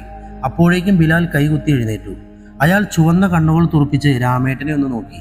പിന്നെ മുക്രിയിട്ടുകൊണ്ട് രാമേട്ടന് നേരെ കുതിച്ചു. രാമേട്ടന്റെ നെഞ്ച് ലക്ഷ്യമാക്കിയായിരുന്നു ആ വരവ്. പക്ഷെ അതിനു മുമ്പേ ബിലാലിന്റെ ബൂട്ട്സ് ഇട്ട കാലുകൾ അയാളുടെ മുഖത്ത് ആഞ്ഞു പതിഞ്ഞു. ഒന്ന് വേച്ച് അയാൾ പിറകിലേക്ക് മറിഞ്ഞു വീണു. ബിലാൽ പെട്ടെന്ന് റിവോൾവറിനായി അരയിൽ തപ്പി. പക്ഷെ അതവിടെ ഉണ്ടായിരുന്നില്ല. ബിലാൽ ഒന്ന് ഞെട്ടിയെങ്കിലും ഉടനെ പൊസിഷൻ എടുത്ത് അയാളുടെ നേരെ തിരിഞ്ഞു. അയാൾ വീണെടുത്തു നിന്നും മെല്ലെ എഴുന്നേറ്റ് ബിലാലിനെ നോക്കി. പകമൂത്തൊരു മൂർഖം പാമ്പ് നോക്കുന്ന പോലെയായിരുന്നു അത്. അയാളുടെ തല 2 ഭാഗത്തേക്കും ഇടയ്ക്കിടെ വെട്ടിക്കൊണ്ടേയിരുന്നു. രാമേട്ടൻ വയറ് പൊത്തിപ്പിടിച്ച് ബിലാലിനെ നോക്കി. ബിലാൽ പതിയെ അയാളോട് പിറകിലേക്ക് നീങ്ങാൻ പറഞ്ഞു. ആരാണ് നീ? അയാൾ ആക്രമിച്ചാലും പ്രതിരോധിക്കാൻ ഒരുമ്പിട്ട് ബിലാൽ തിരക്കി. ഒരു വല്ലാത്ത കൊല്ലുന്ന ചിരിയായിരുന്നു അയാളുടെ മറുപടി. അയാളുടെ കയ്യിലുള്ള തിളങ്ങുന്ന കത്തിയിലേക്ക് തന്നെയായിരുന്നു ബിലാലിന്റെ നോട്ടം. ഏത് നിമിഷവും അത് തന്റെ നെഞ്ച് ലക്ഷ്യമാക്കി പറന്നു വരാമെന്ന് അയാളുടെ മനസ്സ് മന്ത്രിച്ചു. പെട്ടെന്നാണ് മുകളിലെ മരക്കൊമ്പിൽ നിന്നും ഒരു കുരങ്ങ് അവരുടെ മുമ്പിലൂടെ അടുത്ത കൊമ്പിലേക്ക് ചാടിയത്. അയാളുടെ കയ്യിൽ നിന്നും കത്തി ഒരു മിന്നൽ പോലെ കുരങ്ങനെ ലക്ഷ്യമാക്കി കുതിച്ചു. അടുത്ത നിമിഷം ഒരു വല്ലാത്ത കരച്ചിലോടെ നെഞ്ചിൽ തുളച്ചു കയറിയ കത്തിയുമായി കുരങ്ങ് ബിലാലിന്റെ മുൻപിലേക്ക് വന്നു വീണു. അറിയാതെ ബിലാൽ പിന്നിലേക്ക് മാറി. രക്തം വാർന്ന് പിടഞ്ഞുകൊണ്ടിരുന്ന കുരങ്ങനെ അയാൾ ഒരു പരുന്തിനെ പോലെ റാഞ്ചിയെടുത്ത് നെഞ്ചിലെ കത്തി വലിച്ചൂരി. പിന്നെ ബിലാലിന്റെയും രാമേട്ടന്റെയും മുഖത്ത് നോക്കി കത്തി കുരങ്ങിന്റെ കഴുത്തിൽ വെച്ച് ആഞ്ഞു വലിച്ചു. പിന്നെ മുറിച്ചെടുത്ത തല ബിലാലിന്റെ നേരെ നീട്ടിയെറിഞ്ഞു. മിന്നൽ പോലെ ബിലാൽ മാറിക്കളഞ്ഞു. മുന്നിൽ കണ്ട കാഴ്ച നടുക്കി കളഞ്ഞിരുന്നു രണ്ടുപേരെയും. തങ്ങളുടെ മുമ്പിൽ നിൽക്കുന്ന ആള് രക്തം ദാഹിച്ച് നടക്കുന്ന ഒരു തരം സൈക്കോ ആണെന്ന് അവർക്ക് മനസ്സിലായി. സൂക്ഷിച്ച് കൈകാര്യം ചെയ്തില്ലെങ്കിൽ ജീവൻ പോലും അപകടത്തിലാണെന്ന്. അയാൾ വളരെ സാവധാനം ബിലാലിന്റെ മുന്നിലേക്ക് നടന്നു. കൈകൾ ഒരു കിക്ക് ബോക്സറെ പോലെ ഉയർത്തി വളരെ ശ്രദ്ധാപൂർവം പൊസിഷൻ എടുത്തു നിന്നു ബിലാൽ. ബിലാലിന്റെ നോട്ടം അയാളുടെ വലത്തെ കൈയിലുള്ള കത്തിയിലേക്കായിരുന്നു. ഒരു ചീറ്റപ്പുലിയെ പോലെ അയാൾ ഒന്ന് പിറകിലേക്കാഞ്ഞു. പിന്നെ ഒരു ഒറ്റ കുതിപ്പായിരുന്നു ബിലാലിന്റെ നേരെ. തന്റെ നെഞ്ചിന് നേരെ വീശിയ കത്തിയിൽ നിന്നും ഒഴിഞ്ഞു മാറിയ ബിലാൽ അയാളുടെ പിൻകഴുത്തിൽ വലത്തെ കൈ കൊണ്ട് ആഞ്ഞൊരു വെട്ടുവെട്ടി. ബാലൻസ് തെറ്റിയ അയാൾ ആദ്യം ഒന്നാടി. പിന്നെ വേച്ച് ചെന്ന് നിന്നത് രാമേട്ടന്റെ മുമ്പിലാണ്. രാമേട്ടൻ എന്തെങ്കിലും ചെയ്യാൻ കഴിയുന്നതിന് മുമ്പേ അയാളുടെ കത്തി രാമേട്ടന്റെ കഴുത്തിലൂടെ ഒന്ന് പുളഞ്ഞു. നോ! ബിലാൽ അലറി വിളിച്ചു അങ്ങോട്ട് എത്തുന്നതിന് മുമ്പേ കഴുത്തറ്റ കോഴിയെ പോലെ രാമേട്ടൻ നിലത്തേക്ക് മറിഞ്ഞു. അയാളുടെ കഴുത്തിൽ നിന്നും ചോര ചീറ്റിക്കൊണ്ടേയിരുന്നു. പാതി അടഞ്ഞ അയാളുടെ മിഴികൾ ബിലാലിന്റെ മുഖത്ത് തന്നെ തറഞ്ഞു നിന്നു. അതോടെ ബിലാലിന്റെ നിയന്ത്രണം നഷ്ടമായി. ജ്യേഷ്ഠതുല്യനായി താൻ കണക്കാക്കിയിരുന്ന ആളുടെ വേദന സ്വന്തം ശരീരം മുറിഞ്ഞതിനേക്കാൾ ക്രൂരമായി അയാളെ വേദനിപ്പിച്ചു. സർവ്വശക്തിയും സംഭരിച്ച് ബിലാൽ അയാളുടെ മുഖം ലക്ഷ്യമാക്കി മുഷ്ടി ചുരുട്ടി ആഞ്ഞടിച്ചു. അയാൾ പക്ഷേ ഉരുക്കുപോലുള്ള കൈകൊണ്ട് ബിലാലിന്റെ കൈ പിടിച്ചു ഞെരുക്കി. പിന്നെ വലത്തെ കൈയിലെ കത്തികൊണ്ട് ബിലാലിന്റെ കൈയിൽ ആഞ്ഞു വരഞ്ഞു. വേദന കൊണ്ട് പുളഞ്ഞ ബിലാലിന്റെ ദേഹത്ത് മുഴുവനും മൂർച്ചയുള്ള കത്തികൊണ്ട് ഒരു ഉന്മാദിയെ പോലെ അയാൾ വരഞ്ഞുകൊണ്ടേയിരുന്നു. ബോധം നഷ്ടപ്പെടുന്നതുവരെ അയാൾ അവരുടെ രണ്ടുപേരുടെയും കരച്ചിലും പിടച്ചിലും കണ്ട് ആസ്വദിച്ചുകൊണ്ടേയിരുന്നു. കാറ്റുപോലും ആ ക്രൂരത കണ്ട് വീശാൻ മറന്ന് നടുങ്ങി നിന്നു. ഒരു യാത്രയിലായിരുന്നു അരുണും സമതും നെൽസണും. കോട മൂടിക്കിടന്ന മലഞ്ചെരുവിലൂടെ അതിവേഗം അവരുടെ ടൊയോട്ട ഇനോവ കുതിച്ചുകൊണ്ടേയിരുന്നു. മൂന്നുപേരും ഒന്നും സംസാരിക്കുന്നുണ്ടായിരുന്നില്ല. ഒരിക്കലും ലക്ഷ്യമില്ലാത്തൊരു യാത്ര പോലെ അവർക്ക് തോന്നി. വലിയൊരു മലയുടെ മുകളിലേക്കായിരുന്നു അവരുടെ ആ യാത്ര. മലയുടെ മുകളിലെത്തിയപ്പോൾ നെൽസൺ വണ്ടി നിർത്തി. ഇതാണ് ഞാൻ പറഞ്ഞ സ്ഥലം. കൈകൾ ഉയർത്തി ഞൊട്ട വിട്ടുകൊണ്ട് നെൽസൺ പറഞ്ഞു. ഇതുവരെയേ വണ്ടി പോകൂ, ഇനി അങ്ങോട്ട് നടക്കേണ്ടി വരും. സൂക്ഷിക്കണം സമത്. ശത്രുക്കൾ ആരാണെന്നോ എത്ര പേരുണ്ടെന്നോ അവരുടെ ലക്ഷ്യം എന്താണെന്നോ ഒന്നും നമുക്കറിയില്ല. സമതും നെൽസണും പരസ്പരം നോക്കി. സമതിന്റെ നെറ്റിയിൽ വെട്ടുകൊണ്ടതുപോലെ ഒരു പാട് ഉണങ്ങിക്കിടക്കുന്നത് നെൽസൺ കണ്ടു. സമതും നെൽസനെ തന്നെ നോക്കി. ഇരുമ്പൻ നെൽസൺ എന്ന പേര് ശരിവെക്കും പോലെ അവൻ ഒന്നുകൂടെ കറുത്തിരിക്കുന്നു. ഒതുങ്ങിയ ശരീരത്തിൽ ഉരുണ്ടു കയറുന്ന മസിലുകൾ, പറ്റേ വെട്ടിയ മുടിയും ഒട്ടിയ കവിളുകളും ഒരല്പം പോലും കൊഴുപ്പടിയാത്ത ഇരുമ്പ് പോലുള്ള ദേഹവും. ജനിച്ചാൽ എന്നായാലും മരിക്കേണ്ട സാറേ. പട്ടിയെപ്പോലെ പേടിച്ച് ജീവിക്കുന്നതിലും നല്ലതാ പുലിയെപ്പോലെ മരിക്കും വരെ ജീവിക്കാനാണ് എനിക്കിഷ്ടം. കടിച്ചു പിടിച്ച പോലുള്ള വാക്കുകൾ കേട്ട് അരുൺ ഒന്ന് പുഞ്ചിരിച്ചു. പിന്നെ ദൂരെ കാട്ടിനുള്ളിൽ കാണുന്ന ആ പഴയ കെട്ടിടത്തിന്റെ നേരേക്ക് നടക്കാൻ തുടങ്ങി. ഏകദേശം 10 മിനിറ്റ് നടന്നപ്പോൾ അവർ ആ തുറസായ സ്ഥലത്തെത്തി. ക്യാമ്പ് ഫയർ നടന്നതുപോലെ അവിടെ കത്തിയെരിഞ്ഞൊരു തീക്കുണ്ടാരം കണ്ടു. പെട്ടെന്ന് കുറച്ചു മുമ്പിലുള്ള മരത്തിന്റെ മറവിലേക്ക് ആരോ മാറിയത് അരുൺ കണ്ടു. ബി കെയർഫുൾ, ആരോ നമ്മളെ വാച്ച് ചെയ്യുന്നുണ്ട്. സമതും നെൽസണും ജാഗരൂകരായി ചുറ്റും നോക്കി. എവിടെ? പതിയെ നെൽസൺ തിറക്കി. ആ മാവിന്റെ പിന്നിൽ. പറഞ്ഞു തീർന്നില്ല. അതിനു മുമ്പ് ഒരു അമ്പ് വന്ന അരുണിന്റെ നെഞ്ചിൽ തറച്ചു. ദേഹം കീറി മുറിച്ച പോലെ അരുൺ കിടന്നലറി. എന്താണെന്ന് മനസ്സിലാവുന്നതിന് മുമ്പേ 4 ഭാഗത്തു നിന്നും അമ്പുകൾ ചീറി വന്നു. അമ്പുകൾ തറച്ചു കയറി നെൽസണും സമതും പിടഞ്ഞുകൊണ്ട് താഴെ വീഴുന്നത് അരുൺ കണ്ടു. അയാൾ അമ്പരന്ന് ചുറ്റും നോക്കി. മരത്തിന്റെ മറവിൽ നിന്നും ജീൻസും ടീഷർട്ടും തൊപ്പിയും ധരിച്ച ഒരാൾ നടന്നു വരുന്നത് അരുൺ കണ്ടു. അയാൾ സാവധാനം നടന്നു വന്ന് സമതിന്റെ അടുത്ത് വന്ന് നിന്നു. പിന്നെ സാവധാനം കയ്യിലിരുന്ന വലിയ കത്തി സമതിന്റെ കഴുത്തിന് കണക്കാക്കി ആഞ്ഞു വെട്ടി. നോ! അറിയാതെ അരുൺ അലറി വിളിച്ചു.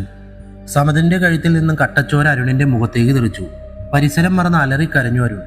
പെട്ടെന്ന് റൂമിലെ ലൈറ്റ് തെളിഞ്ഞു. എന്താ അരുണേട്ടാ?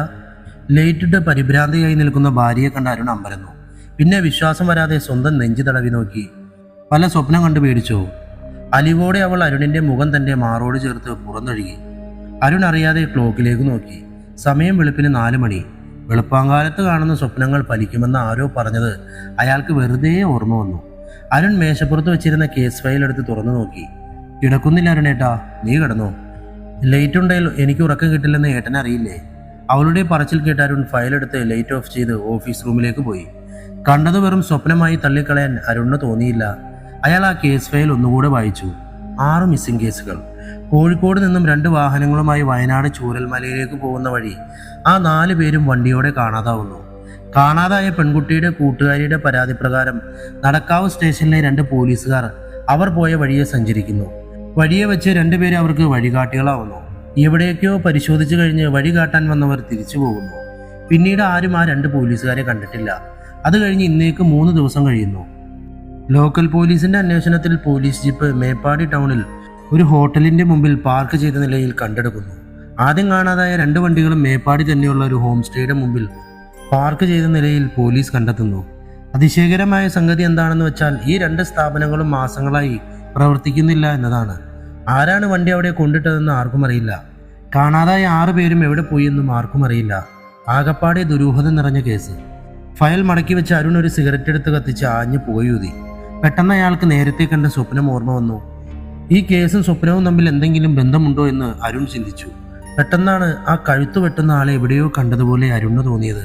ആരോ എവിടെയോ ഇരുന്ന് തനിക്കായി വല നെയ്യുന്നത് പോലെ അരുണിന് തോന്നി. ഈ കേസ് അന്വേഷിക്കാൻ ഇറങ്ങുമ്പോൾ തങ്ങൾക്ക് അനുഭവിക്കേണ്ട ഭീകരതയാണോ സ്വപ്നമായി താൻ കണ്ടത്? മുൻ ചില കേസുകളിൽ താൻ ഇങ്ങനെ സ്വപ്നം കണ്ടതും അതെല്ലാം പിന്നീട് യാഥാർത്ഥ്യമായതും അരുണിന് ഓർമ്മ വന്നു. അറിയാതെ അയാളുടെ രോമങ്ങൾ എഴുന്നേറ്റ് നിന്നു.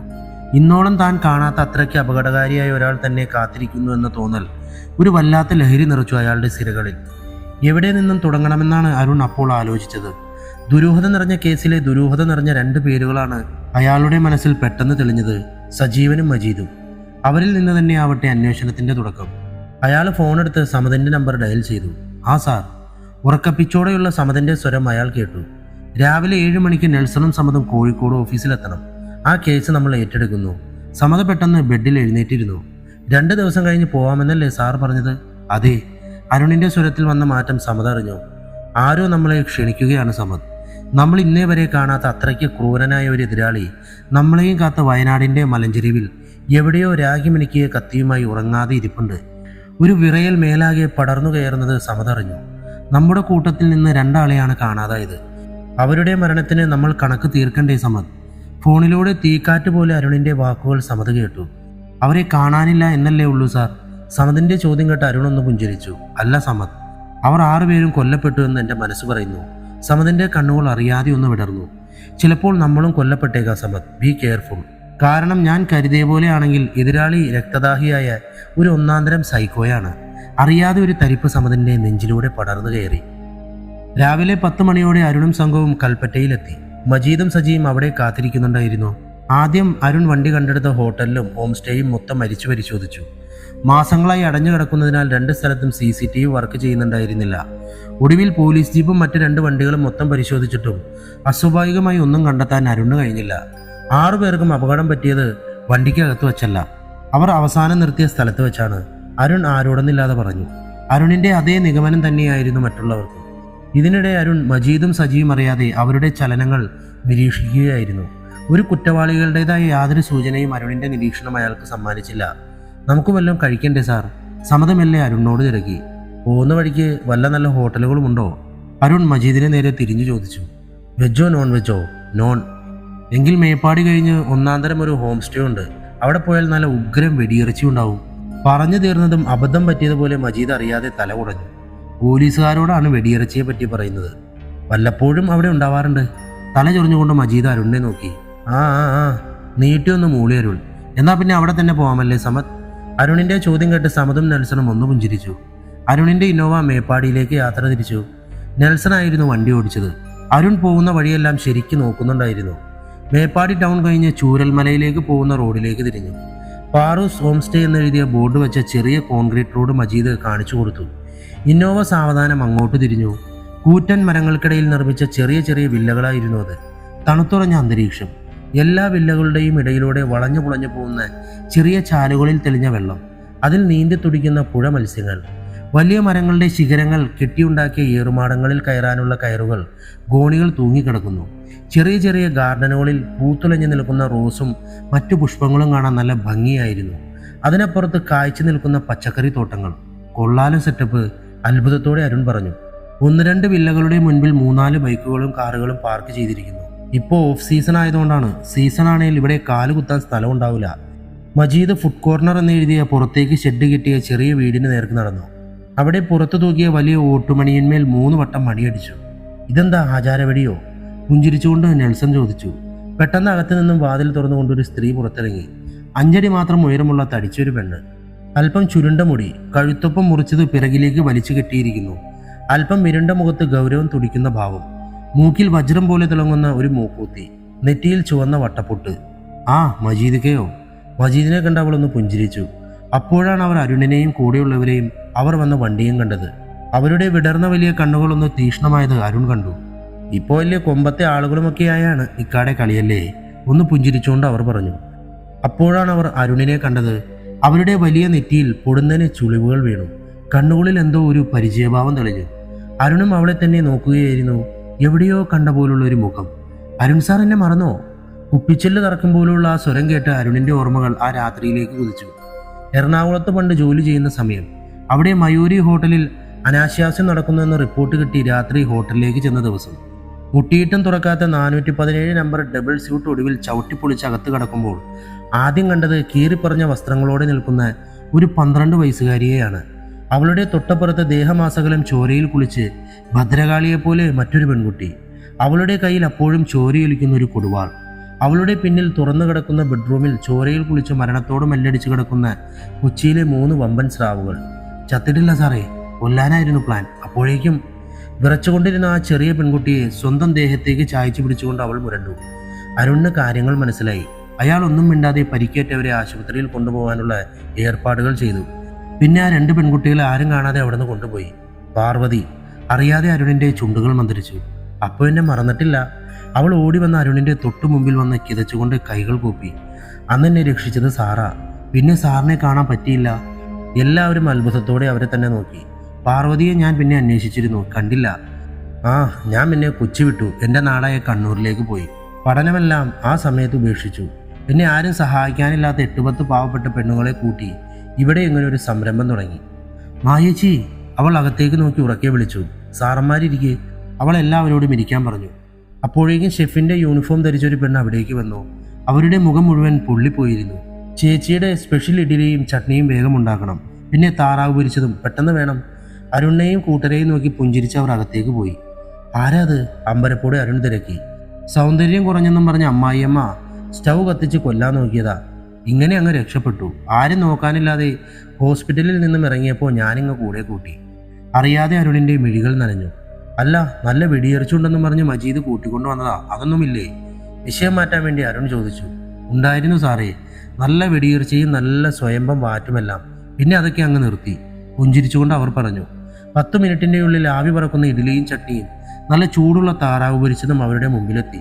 താറാവിന്റെ ലെഗ് പീസ് എടുത്ത് അരുണൊന്ന് കടിച്ചു. കാട്ടുമുളകിന്റെ എരിവും നാടൻ മസാലക്കൂട്ടിന്റെ രുചിയും ചേർന്ന നല്ല നാടൻ വെളിച്ചെണ്ണയിൽ മുരിഞ്ഞ ഒരു വല്ലാത്ത രുചി. അടിപൊളി. അരുൺ അത് കൊണ്ടുവച്ച പെണ്ണിനെ നോക്കി പറഞ്ഞു. അവർ അറിയാതെ ഒന്ന് പുഞ്ചിരിച്ചു. അപ്പോഴാണ് പുറത്തു നിന്നും ഒരു വണ്ടിയുടെ ഹോൺ മുഴങ്ങിയത്. വലിയൊരു തെർമോക്കോൾ ബോക്സ് താങ്ങി പിടിച്ച ഒരാൾ അത് പാർവതിയുടെ മുൻപിലുള്ള മേശപ്പുറത്ത് കൊണ്ടുവന്ന് വെച്ചു. തൊട്ടു പിന്നാലെ പാൻപരാഗ് ചവച്ചുകൊണ്ട് അജാനുബാഹുവായ ഒരാൾ അവരുടെ മുൻപിലേക്ക് വന്നു. പറഞ്ഞതെല്ലാം ഉണ്ടല്ലോ അല്ലേ? പാർവതിയുടെ ചോദ്യം കേട്ട് അയാളൊന്ന് പുഞ്ചിരിച്ചു. പിന്നെ തലയൊന്ന് വട്ടം കറക്കി ഭക്ഷണം കഴിച്ചുകൊണ്ടിരുന്ന അരുണിനെയും കൂട്ടരെയും നോക്കി. അപ്പോ കാര്യപ്പെട്ടവർക്ക് മാത്രമേ ഇവിടെ പന്തിയുള്ളൂ അല്ലേ പാറു? അവളുടെ ദേഹമാസകലം ഒന്ന് ചൂഴ്ന്നു നോക്കിക്കൊണ്ട് അയാളൊന്ന് ആക്കി ചിരിച്ചു. ഖാലിദേ, നീ പോ, പല്ലുകൾ കടിച്ചമർത്തിക്കൊണ്ട് പാർവതി പറഞ്ഞു. വെറുതെ വേണ്ട, പറയുന്ന കാശ് തരാടി. പെട്ടെന്നാണ് പാർവതിയുടെ മിഴികളൊന്ന് കത്തിയത്. കയ്യിൽ കിട്ടിയ ഒരു അക്വേറിയം ഭരണി എടുത്ത് അവൾ അയാളുടെ തലയ്ക്ക് നേരെ ആഞ്ഞടിച്ചു. തലയിൽ തട്ടി ഭരണി പൊട്ടിച്ചിതറി. ഒരലർച്ചയോടെ പൊട്ടിയ തല പൊത്തിപ്പിടിച്ച് ഖാലിദ് നിലത്തേക്ക് വീണു. പാർവതി നിലത്ത് വീണ് പിടയുന്ന 2 ഗോൾഡൻ ഫിഷുകളെ സാവധാനം പിടിച്ച് അപ്പുറത്തെ ടാങ്കിലേക്ക് ഇട്ടു. ആകെ അമ്പരന്ന് പോയിരുന്നു അരുണും കൂട്ടരും. പാറു വാറ്റ് മാത്രമേ നിർത്തിയുള്ളൂ. സ്വഭാവത്തിനൊരു മാറ്റവും വന്നിട്ടില്ല, കേട്ടോടാ പട്ടി. ഖാലിദ് ഒന്നും മിണ്ടാതെ എഴുന്നേറ്റ് തല പൊത്തിപ്പിടിച്ച് വന്ന വണ്ടിയിൽ തന്നെ തിരിച്ചു കയറി. പെട്ടെന്ന് തന്നെ വണ്ടി വെട്ടി തിരിച്ചു പോകുമ്പോൾ 2 ചെടിച്ചട്ടികൾ പൊട്ടി.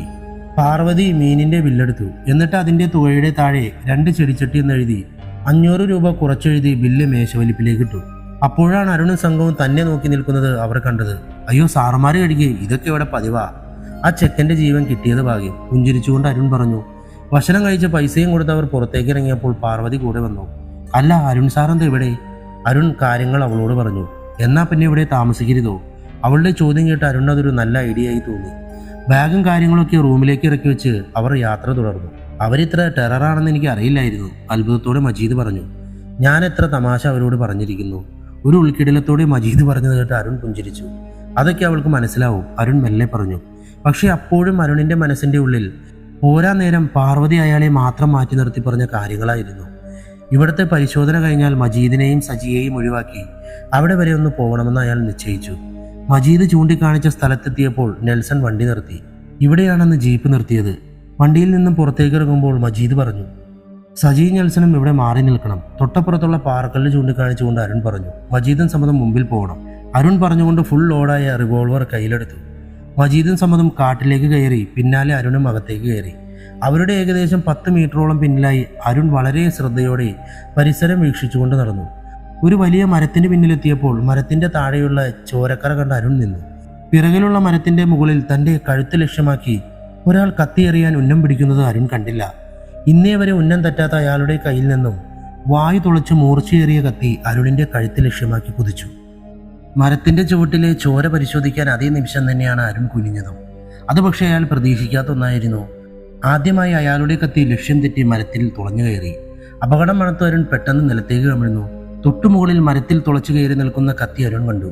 ഒരു നിമിഷം വൈകിയിരുന്നുവെങ്കിൽ താനിപ്പോൾ മരണത്തോട് മല്ലിടുകയാവുമെന്ന തിരിച്ചറിവിൽ അരുണിന്റെ നെഞ്ച് ഒരു നിമിഷം സ്തംഭിച്ചു. കത്തി വന്ന സ്ഥലത്തേക്ക് അറിയാതെ അരുണിന്റെ മിഴികൾ തറഞ്ഞു. മരച്ചില്ലകൾക്കിടയിലൂടെ കുറച്ചപ്പുറത്തെ മരക്കൊമ്പിൽ ഒരാൾ തന്നെ നോക്കി നിൽക്കുന്നത് അരുൺ കണ്ടു. അടുത്ത നിമിഷം അരയിൽ നിന്നും തോക്കെടുത്ത് അയാളെ ലക്ഷ്യമാക്കി അരുൺ ഷൂട്ട് ചെയ്തു. കുരങ്ങനെ പോലെ അയാൾ ഒന്ന് കരണം മറിഞ്ഞ് അടുത്ത കൊമ്പിലേക്ക് ചാടി. വെടിയൊച്ച കേട്ട് മരച്ചില്ലകളിൽ ഇരുന്നിരുന്ന കുരങ്ങന്മാർ പേടിച്ച് ബഹളമുണ്ടാക്കി. പക്ഷികൾ ഉറക്കെ ചിലച്ചുകൊണ്ട് പറന്നുയർന്നു. സമതും നെൽസണും മജീദും സജിയുമെല്ലാം നിമിഷങ്ങൾ കൊണ്ട് അരുണിന്റെ അടുത്തേക്ക് കുതിച്ചെത്തി. അയാൾ എവിടേക്കാണ് മറിഞ്ഞതെന്നറിയാതെ നിൽക്കുകയായിരുന്നു അരുൺ. കാട്ടുമൃഗങ്ങൾ പോലെയാണ് അയാളുടെ സഞ്ചാരം. ഒരു മരക്കൊമ്പിൽ നിന്നും അടുത്ത മറ്റൊരു മരത്തിലേക്ക് നിസ്സാരമായി അയാൾ ചാടിപ്പോകുന്നത് അരുൺ കണ്ടിരുന്നു. പിന്നീട് അയാൾ ഒരു അത്ഭുതം പോലെ മറഞ്ഞു കളഞ്ഞു. എന്തു പറ്റി സാർ? സർവീസ് റിവോൾവർ എടുത്തായിരുന്നു നെൽസണും സമതും വന്നത്. അപ്പോഴാണ് അവർ മരത്തിൽ കുത്തിക്കയറിയ കത്തി കണ്ടത്. കാട്ടുമരത്തിന്റെ കറ അതിന്റെ കത്തി കയറിയ ഭാഗത്ത് നിന്നും ഒലിച്ചിറങ്ങിയത് സമത് കണ്ടു. അയാൾ ആശങ്കയോടെ അരുണിനെ നോക്കി. ഇവിടെ നിൽക്കുന്നത് അത്ര നല്ലതല്ല. കൊലയാളി ഈ മരങ്ങൾക്കുള്ളിൽ എവിടെയോ മറിഞ്ഞിരിപ്പുണ്ട്. തിരിച്ചു പോവാം. അരുണിന്റെ അഭിപ്രായം കേട്ട് മജീദ് സജിയെ നോക്കി. നമ്മൾ 5 പേരില്ലേ? ഇവിടെ ഉണ്ടെങ്കിൽ ശ്രമിച്ചാൽ നമുക്ക് അവനെ പൂട്ടിക്കൂടെ? നോ മജീദ്. എന്തോ ആലോചിച്ചുകൊണ്ട് അരുൺ പറഞ്ഞു.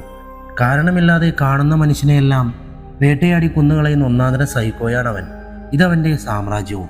പെട്ടെന്ന് വണ്ടിയുടെ അടുത്ത് നിന്നും എന്തോ ഒരു സ്വരം കേട്ട് 5 പേരും അങ്ങോട്ടേക്ക് കുതിച്ചു. വെളുത്ത ഇന്നോവയുടെ ബോണറ്റിൽ തലയറുത്തു മാറ്റിയ ഒരു കുരങ്ങിന്റെ മൃതദേഹം കിടന്നിരുന്നു. ഇപ്പോൾ അറുത്തുമാറ്റിയ പോലെ അതിന്റെ കഴുത്തിൽ നിന്നും അപ്പോഴും ചോര ഒലിക്കുന്നുണ്ടായിരുന്നു. അപ്പോഴാണ് അരുൺ മറ്റൊന്ന് കണ്ടത്. ബോണറ്റിൽ നിന്നും തൊട്ടപ്പുറത്തുള്ള വലിയ പാറയുടെ പിറകിലേക്ക് പോകുന്ന ചോരച്ചാലുകൾ. അരുണിന്റെ മിഴികളൊന്ന് വെട്ടി. ആരോ തങ്ങളെ അങ്ങോട്ട് ക്ഷണിക്കുകയാണ്. ഒരു മരക്കൊമ്പെടുത്ത സമത് ചോരയൊലിക്കുന്ന ആ ദേഹം പുറത്തേക്ക് തള്ളിമാറ്റി. അരുണും നെൽസണും ആശങ്കയോടെ ചുറ്റും നോക്കി. പ്രകൃതി ശാന്തമാണ്. നേരിയ തണുപ്പ് അരിച്ചു കയറുന്നുണ്ട്. അടുത്തെവിടെയോ ഇരുന്ന ആരോ തങ്ങളെ വാച്ച് ചെയ്യുന്നുണ്ട്. അയാളുടെ ആയുധത്തിന്റെ പരിധിയിലാണ് തങ്ങൾ ഉള്ളതെന്ന അറിവ് അവരെ കിടിലം കൊള്ളിച്ചു. അരുൺ ഗണ്ണെടുത്ത് കയ്യിൽ പിടിച്ച് പതുക്കിയ ചോരപ്പാടുകൾക്ക് പിന്നാലെ നീങ്ങി. അത് നേരെ പോകുന്നത് പാറയുടെ പിറകിലേക്കാണ്. പാറയുടെ പിറകിൽ ഇടതൂർന്ന കാടാണ്. എന്തിന്റെ പേരിലായാലും അങ്ങോട്ട് പോകുന്നത് പന്തിയല്ല. പോകണോ പോകണ്ടേ എന്ന ശങ്കയിൽ മുന്നോട്ട് കാലെടുത്ത് വെച്ചതാണ് അരുൺ. പെട്ടെന്നാണ് എന്തോ ഒരു സാധനം തൊട്ടു മുമ്പിലൂടെ പറന്നുപോയത് അരുൺ കണ്ടത്. മൂർച്ചയുള്ള കത്തി പോലെ എന്തോ തൊട്ടപ്പുറത്തുള്ള മരത്തിൽ വലിച്ചു കെട്ടിയ കാട്ടുവള്ളി മുറിച്ചത് ഒരു മിന്നായം പോലെ അരുൺ കണ്ടു. ജന്മസിദ്ധമായ അപകട സൂചന കിട്ടിയ നിമിഷം അരുൺ നിലത്തേക്ക് കമിഴ്ന്നു. 3-4 അമ്പുകൾ അരുൺ നിന്ന സ്ഥലത്തുകൂടെ മിന്നൽ പോലെ കടന്നുപോയത് നെൽസണും സമതും മജീദും സജിയും കണ്ടു. അവരും അറിയാതെ നിലത്തേക്ക് പതിഞ്ഞു കിടന്നു. 10-30 സെക്കൻഡ് തലയുയർത്താതെ കിടന്ന ശേഷം അരുൺ ഇഴഞ്ഞു വണ്ടിക്കരികിലെത്തി. പെട്ടെന്ന് തന്നെ 5 പേരും വണ്ടി തുറന്ന് അകത്ത് കയറി. അടുത്ത നിമിഷം വണ്ടി അതിവേഗം ഹോം സ്റ്റേ ലക്ഷ്യമാക്കി കുതിച്ചു. ഒരു വല്ലാത്ത വിറയിൽ ബാധിച്ചിരുന്നു 5 പേർക്കും. അവിടുന്ന് പാറൂസ് ഹോം സ്റ്റേയിൽ എത്തുന്നവരെ ആരും ഒന്നും മിണ്ടിയില്ല. വണ്ടി ഗേറ്റ് കടന്ന് അകത്ത് കയറിയപ്പോൾ പാർവതി പുറത്തു നിൽപ്പുണ്ടായിരുന്നു. അരുൺ പെട്ടെന്ന് വണ്ടിയിൽ നിന്നും ഇറങ്ങി അവളുടെ കയ്യിലിരുന്ന വെള്ളക്കുപ്പി വാങ്ങി ഒറ്റയടിക്ക് മുഴുവനും കുടിച്ചു തീർത്തു. അപ്പോഴും അയാളുടെ വിയർപ്പ് പറ്റിയിരുന്നില്ല. ഇന്ന് തന്നെ 2ാമത്തെ പ്രാവശ്യമാണ് മരണത്തിന്റെ മുമ്പിൽ നിന്നുള്ള നാരോ എസ്കേപ്പ്. ഇന്നോളം നേരിട്ട കേസുകളിൽ നിന്നെല്ലാം വിഭിന്നമായ ഒരു ചുറ്റുപാടാണ് ഇവിടെ. അത്യന്തം അപകടകാരിയായ ഒരു സൈക്കോയാണ് തങ്ങളെ കാത്തിരിക്കുന്നത്. യാതൊരു ദയയും തൊട്ടു തീണ്ടാത്ത ഒരു കൊലയാളി. അതേ അവസ്ഥയിൽ തന്നെയായിരുന്നു മറ്റു 4 പേർക്കും. അരുൺ മെല്ലെ മജീദിനെയും സജിയെയും നോക്കി. ചോര വാർന്നു പോയതുപോലെ വിളറിയിരുന്നു 2 പേരുടെയും മുഖം. ജീവിതത്തിൽ ആദ്യമായാണ് ഇങ്ങനൊരു അനുഭവം. നിങ്ങൾ 2 പേരും ലീവ് ചെയ്തോളൂ കേട്ടോ. ഇത് കുറച്ച് അപകടം പിടിച്ച കേസാണ്. സജിയുടെയും മജീദിന്റെയും മുഖത്ത് പെട്ടെന്നൊരു അമ്പരപ്പ് പടർന്നു. ആദ്യമൊക്കെ ഇത് ഞങ്ങൾക്കൊരു തമാശയായിരുന്നു സാറേ. കട്ടിയുള്ള മീശ തടവിക്കൊണ്ട് സജി പറഞ്ഞു. ഇപ്പോൾ ഇത് ഞങ്ങളുടെ അഭിമാന പ്രശ്നമാണ്. ആളുകളെ കൊല്ലുന്ന ഒരു സൈക്കോ വയനാടൻ കാടുകളിലുണ്ടെങ്കിൽ അവനെ ഒതുക്കുക എന്നത് ഞങ്ങളുടെ കൂടെ ആവശ്യമാണ്. അല്ല മജീദ്? അല്ലാതെ പിന്നെ. മജീദിന്റെ സ്വരത്തിലും ഗൗരവം നിറഞ്ഞു. എങ്കിൽ പിന്നെ നമുക്ക് ഭക്ഷണം കഴിച്ച് ഇവിടെ കൂടാം. അപ്പോഴേക്കും ഭക്ഷണമെല്ലാം റെഡിയായിരുന്നു. ചിക്കൻ ബിരിയാണിയും ബീഫ് വരട്ടിയതുമായിരുന്നു വിഭവങ്ങൾ. ബീഫായിരുന്നു എല്ലാവരും കൂടുതൽ കഴിച്ചത്. നല്ല ചട്ടിയിൽ ആവശ്യത്തിന് മസാല ചേർത്ത് വരട്ടിയെടുത്ത ബീഫ് നല്ല രുചിയായിരുന്നു. ഭക്ഷണം കഴിച്ചു കഴിഞ്ഞ് എല്ലാവരും ഒരു റൂമിൽ ഒത്തുകൂടി. അരുൺ ബാഗ് തുറന്നൊരു ബോക്സ് എടുത്ത് മേശപ്പുറത്ത് വെച്ചു. ചൈനീസ് നിർമ്മിത ഒരു ഡ്രോൺ ക്യാമറയായിരുന്നു അത്. വളരെയധികം ഭാരവും വലിപ്പവും കുറഞ്ഞൊരു ഡ്രോൺ. അതിൻ്റെ കൂടെ ചാർജറും കൈകൾ കൊണ്ട് പ്രവർത്തിപ്പിക്കാവുന്ന റിമോട്ടും പിന്നെ അത് പകർത്തുന്ന ചിത്രങ്ങളും വീഡിയോകളും കാണുന്ന ഒരു ചെറിയ മോണിറ്ററും. 3 ബാറ്ററികളായിരുന്നു അതിനുണ്ടായിരുന്നത്. അവയെല്ലാം ഫുൾ ചാർജറായിരുന്നു. ഇവിടുന്ന് അവിടേക്ക് എത്ര ദൂരമുണ്ടാകും മജീദ്? ഒരു 4 കിലോമീറ്റർ. അരുണിൻ്റെ ചോദ്യങ്ങൾക്ക് അയാൾ ഉത്തരം കൊടുത്തു. 3-4 കിലോമീറ്റർ മാത്രമാണ് ആ കാടിൻ്റെ ചുറ്റളവ്. ആ ഭാഗത്ത് റോഡും മറ്റേ ഭാഗത്ത് അരുവിയും പിന്നെ 2 ഭാഗങ്ങൾ കാടും. എന്തോ ആലോചിച്ചുകൊണ്ട് അരുൺ പറഞ്ഞു, അവിടെ എന്താണ് സംഭവിക്കുന്നതെന്നറിയാൻ വളരെ വിശദമായ ഒരു പരിശോധന ആവശ്യമാണ്. നിർഭാഗ്യവശാൽ അവിടെ നടന്ന് പരിശോധിക്കുക എന്നത് ആത്മഹത്യപരമാണ്. ആ പരിശോധനയ്ക്കാണ് ഈ ഡ്രോൺ. അരുണിൻ്റെ മനസ്സിൽ എന്താണെന്ന് എല്ലാവർക്കും ഒരു ഊഹം കിട്ടിയിരുന്നു. ആദ്യം നമ്മൾ ആ ലൊക്കാലിറ്റിയിലുള്ള കെട്ടിടങ്ങളും മനുഷ്യന് താമസിക്കാൻ പറ്റിയ മറ്റെന്തെങ്കിലും സൗകര്യങ്ങളും ഉണ്ടോ എന്ന് പരിശോധിക്കണം. ഞാനൊരു സംശയം ചോദിക്കട്ടെ സാർ? പറയൂ മജീദ്. ഈ ലൊക്കാലിറ്റിയിലുള്ള എത്രയോ പേരിന്ന് സാർ ആക്രമിക്കപ്പെട്ട സ്ഥലത്ത് വണ്ടി നിർത്തി വെള്ളമടിക്കാറുണ്ട്.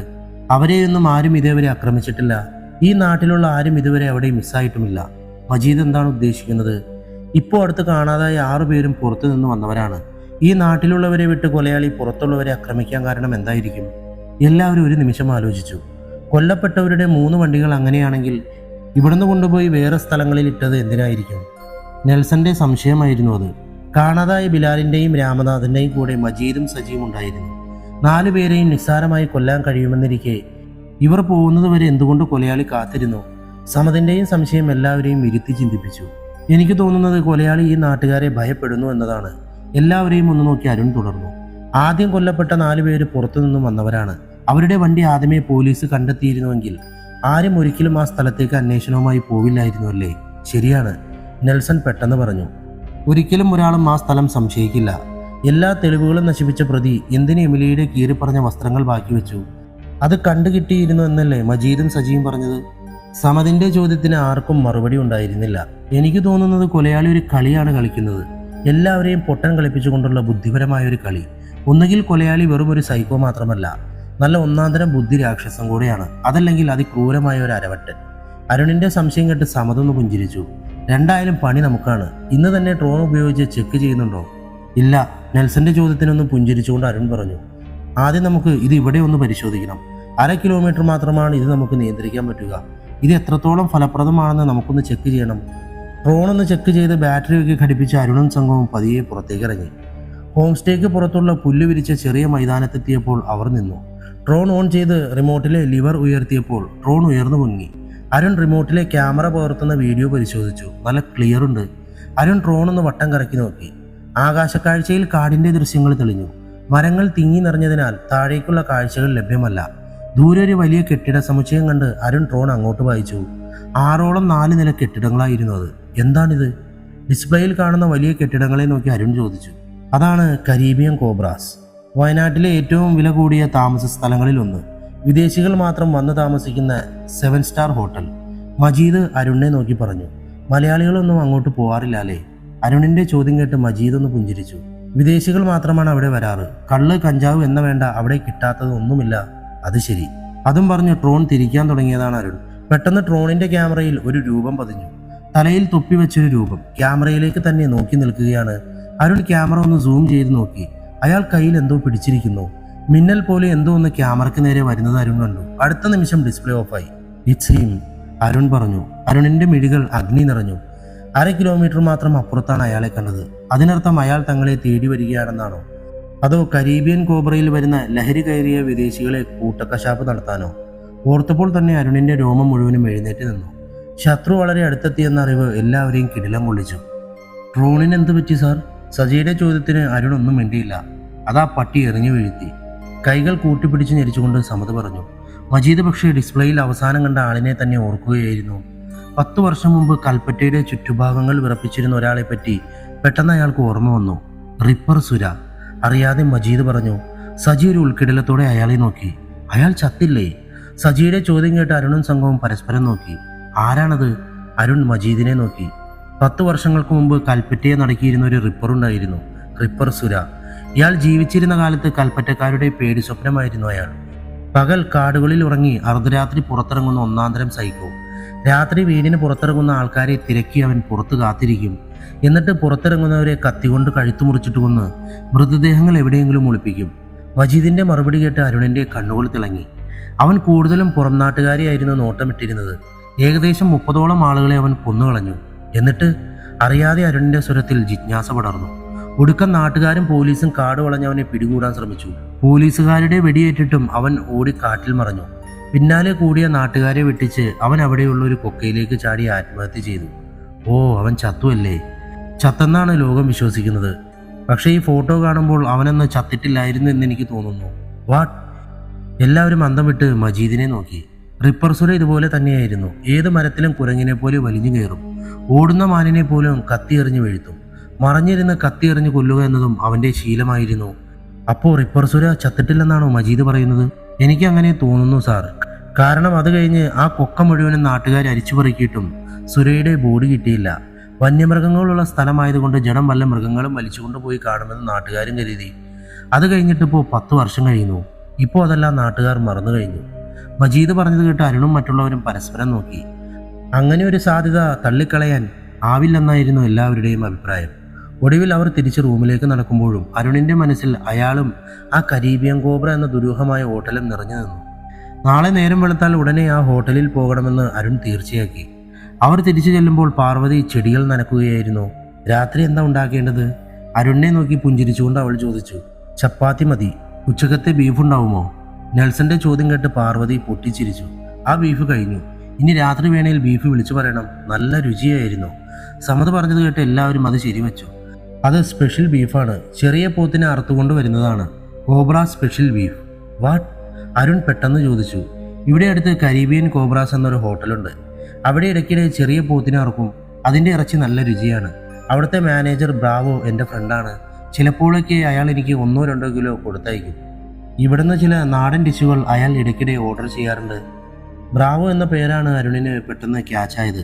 അയാളുടെ മുഖത്തെ സംശയം കണ്ട് പാർവതി ചിരിച്ചു. ബ്രാവോ ശരിക്ക് കരീബിയനാണ്. അച്ഛൻ വെസ്റ്റ് ഇൻഡീസുകാരനും അമ്മ ബ്രിട്ടീഷുകാരിയും. ചെറുപ്പത്തിലെ കേരളത്തിൽ വന്നതാണ്. പഠിച്ചതൊക്കെ ബാംഗ്ലൂരിലും. പിന്നീട് കേരളത്തിൽ വന്ന് സെറ്റിലായി. നല്ല മാന്യമായ ചെറുപ്പക്കാരൻ. ആ ഹോട്ടൽ പരിസരത്ത് സൈക്കോയെ കണ്ട കാര്യം അരുൺ പറഞ്ഞു. എന്തായാലും അവിടെ പോകാനുള്ള വഴി തെളിഞ്ഞു വരികയാണെന്ന് അരുണിന് മനസ്സിലായി. ബ്രാവോയുമായി ഒരു ബന്ധം സ്ഥാപിക്കുകയാണെങ്കിൽ ആ ഹോട്ടലിൽ ഇപ്പോഴും കയറി ചെല്ലാം. എന്തായാലും ആ പരിസരത്ത് എവിടെയോ ആണ് അയാൾ താമസിക്കുന്നതെന്ന് ഉറപ്പാണ്. എങ്കിൽ കുറച്ചുകൂടി ബീഫ് തരാൻ പറ. അരുണിന്റെ മറുപടി കേട്ട് പാർവതി പുഞ്ചിരിച്ചു. നെൽസണും സമതിനും അരുണിന്റെ പ്ലാൻ മനസ്സിലായി. സാധാരണ അരുൺ വല്ലപ്പോഴുമേ ബീഫ് കഴിക്കൂ. ഇത് ബ്രാവോയെ കുപ്പിയിലാക്കാനുള്ള ഒരടവ് മാത്രം. പാർവതി ഫോണെടുത്ത് ബ്രാവോയ്ക്ക് ഡയൽ ചെയ്തു. ലൗഡ് സ്പീക്കറിലിടാൻ അരുൺ ആംഗ്യം കാട്ടി. Hello my dear. അപ്പുറത്തു നിന്നും വളരെ മധുരമായ ഒരു സ്വരം മുഴങ്ങി. എനിക്കൊരു 2 കിലോ ബീഫ് കൂടെ വേണം. പച്ച മലയാളത്തിൽ പാർവതി പറഞ്ഞു. രാവിലത്തെ ആണോ? ബ്രാവോ നല്ല ശുദ്ധമായ മലയാളം സംസാരിക്കുന്നത് കേട്ട് അരുണും സംഘവും പരസ്പരം നോക്കി. അതെ, രാത്രി അത്താഴത്തിന് ഒരു 10 കിലോ മാറ്റി വെച്ചിട്ടുണ്ട്. നിർബന്ധമാണെങ്കിൽ 2 കിലോ കൊടുത്തയച്ചേക്കാം. Thank you dear. Arun phone ചോദിക്കുന്നത് കണ്ട് പാർവതി ഫോൺ അരുണിന്റെ നേരെ നീട്ടി. ഹലോ ബ്രാവോ, ബീഫ് സൂപ്പറായിരുന്നു കേട്ടോ. ഓ, താങ്ക് യു വെരി മച്ച് ഡൂർ. അപ്പുറത്ത് നിന്നും മനോഹരമായ ചിരി കേട്ട അരുൺ. ഞാൻ പാർവതിയുടെ ഫ്രണ്ടാണ്. എനിക്ക് വേണ്ടിയാണ് beef. Oh, thank you man, nice. നല്ല കാട്ടുമുയലിനെ പിടിച്ചിട്ടുണ്ട്. അത് വേണോ? വേണ്ട ബ്രോ. അരുൺ ഒന്ന് എല്ലാവരെയും നോക്കി. പാർവതി പറഞ്ഞു, നിങ്ങളുടെ ഹോട്ടൽ ഈ ലോകത്തെ ഏറ്റവും മികച്ച ഹോട്ടലുകളിൽ ഒന്നാണെന്ന്. ശരിയാണോ? അപ്പുറത്ത് നിന്നും പൊട്ടിച്ചിരി മുഴങ്ങി. നിങ്ങൾ തന്നെ വന്ന് പരിശോധിക്കൂ bro. You are always welcome. ഒന്ന് പുഞ്ചിരിച്ചുകൊണ്ട് ബ്രാവോ ഫോൺ കട്ട് ചെയ്തു. 10 മിനിറ്റിനുള്ളിൽ കരീബിയൻ കോബ്ര എന്നെഴുതിയ ഒരു കാറിൽ ഒരു പയ്യൻ ബീഫ് കൊണ്ടുവന്നു കൊടുത്തു. അത് കഴുകി വൃത്തിയാക്കി 1 മണിക്കൂറിൻ്റെ ഉള്ളിൽ പാചകം ചെയ്ത് പാർവതി അവരുടെ മുൻപിൽ വിളമ്പി. ബീഫിൻ്റെ രുചി കൂടിയതുപോലെ അവർക്ക് തോന്നി. 5 പേരും വയറ് പൊട്ടും വരെ കഴിച്ചാണ് എഴുന്നേറ്റത്. ഭക്ഷണശേഷം നാളെ എന്ത് ചെയ്യണമെന്ന് അവർ കൂടി ആലോചിച്ചു. ബ്രാവോയുടെ ക്ഷണം കിട്ടിയതനുസരിച്ച് നാളെ അവിടെ ചെല്ലാമെന്നും അവരോട് വന്ന കാര്യം പറയാതെ പരിസരം മുഴുവനും വീക്ഷിക്കാമെന്നും അവർ തീരുമാനിച്ചു. ആ സൈക്കോ സുര ആവാനാണ് സാധ്യത എന്ന് എല്ലാവർക്കും സംശയം തോന്നിയിരുന്നു. ആ ഹോട്ടലിന്റെ പിറകിലുള്ള കാടുകളിലാണ് അവൻ വസിക്കുന്നതെങ്കിൽ എന്തായാലും ഹോട്ടൽ പരിസരത്ത് അവൻ വരുമെന്ന കാര്യം ഉറപ്പാണ്. അയാളെ ഷൂട്ടിംഗ് പോയിന്റിൽ കിട്ടിയാൽ ഷൂട്ട് ചെയ്യാൻ അരുൺ എല്ലാവർക്കും നിർദ്ദേശം കൊടുത്തു. ഏകദേശം 11 മണിയോടെയാണ് അവരെല്ലാവരും ഉറങ്ങാൻ കിടന്നത്. അരുൺ തനിക്ക് വന്ന മെയിലുകൾ ഓരോന്നായി ചെക്ക് ചെയ്യുകയായിരുന്നു. കൽപ്പറ്റ പോലീസ് മെയിൽ ചെയ്തു തന്ന ഫോട്ടോസും വിവരങ്ങളും വെച്ച് സൈക്കോ റിപ്പർ സുര ആവാനുള്ള സാധ്യത വളരെ കൂടുതലാണെന്ന് അരുണിന് തോന്നി. ഇനിയാണെങ്കിൽ കഴിഞ്ഞ 10 വർഷം അയാൾ എന്ത് ചെയ്യുകയായിരുന്നു എന്നത് ഒരു വലിയ ചോദ്യചിഹ്നമായി അരുണിൻ്റെ മുമ്പിൽ അവശേഷിച്ചു. പോലീസ് റെക്കോർഡുകൾ പ്രകാരം സുരയ്ക്ക് ഡ്രൈവിംഗ് അറിയാം. അപ്പോൾ അയാൾക്ക് രാത്രി ഇരുട്ടിൻ്റെ മറവിൽ നിസ്സാരമായി വണ്ടികൾ അടഞ്ഞു കിടക്കുന്ന കെട്ടിടങ്ങളുടെ മുമ്പിൽ കൊണ്ടിടാൻ പ്രയാസമില്ല. അയാൾ ഇനി അവരെ കൊന്നിട്ടുണ്ടെങ്കിൽ മൃതദേഹം എവിടെയെങ്കിലും ഒളിപ്പിച്ചിട്ടുണ്ടാവണം.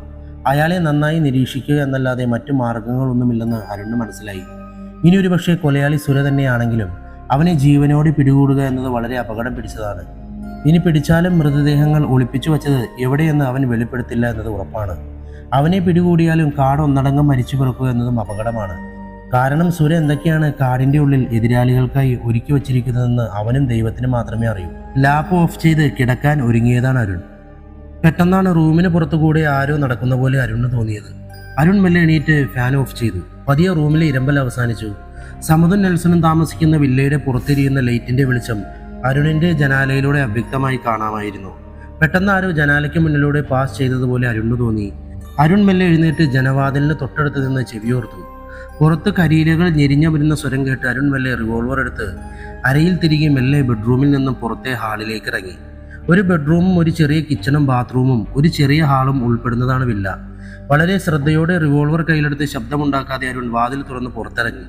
പുറത്തൊന്നും ആരും ഉണ്ടായിരുന്നില്ല.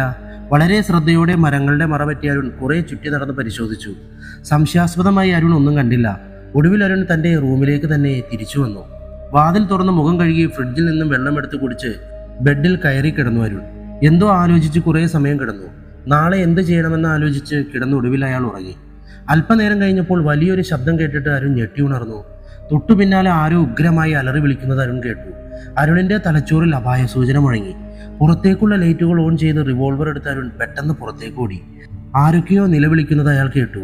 വാതിൽ തുറന്ന് പുറത്തേക്ക് ഇറങ്ങിയതും വീടിന്റെ സൈഡിലൂടെ ചോരയിൽ കുളിച്ച 6 അടിയിലേറെ ഉയരമുള്ള ഒരാൾ ഓടി വരുന്നത് അരുൺ കണ്ടു.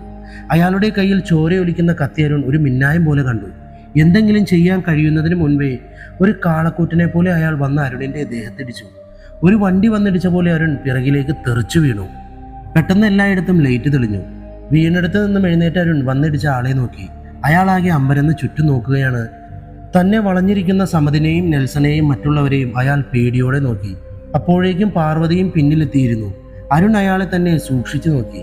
അത് രാവിലെ തന്നെ പാർവതിയുമായി വഴക്കിട്ട് പോയ ഖാലിദാണെന്ന് അരുണിന് മനസ്സിലായി. അയാളുടെ തലയിൽ നിന്നും ചോരയൊലിക്കുന്നുണ്ട്. കയ്യിലെ കത്തിയിൽ പറ്റിയ ചോര അയാളുടെ തലയിൽ നിന്നും പറ്റിയതാണെന്ന് അരുണിന് മനസ്സിലായി.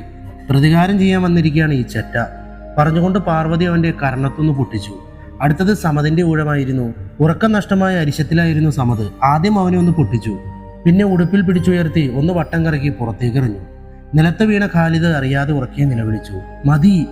പിന്നെയും അവന്റെ നേരെ കുതിച്ച സമതിനെ തടഞ്ഞുകൊണ്ട് അരുൺ പറഞ്ഞു. പിന്നെ റിവോൾവർ എടുത്ത് വീണെടുത്ത് നിന്നും എഴുന്നേറ്റ് അവന്റെ നെഞ്ചിലമർത്തി. റിവോൾവറിലേക്കും പിന്നെ അരുണിന്റെ മുഖത്തേക്കും ഖാലിദ് പേടിയോടെ നോക്കി. ഇനി നിന്നെ ഈ പരിസരത്തെങ്ങാനും കണ്ടാൽ കൊന്നുകളയും.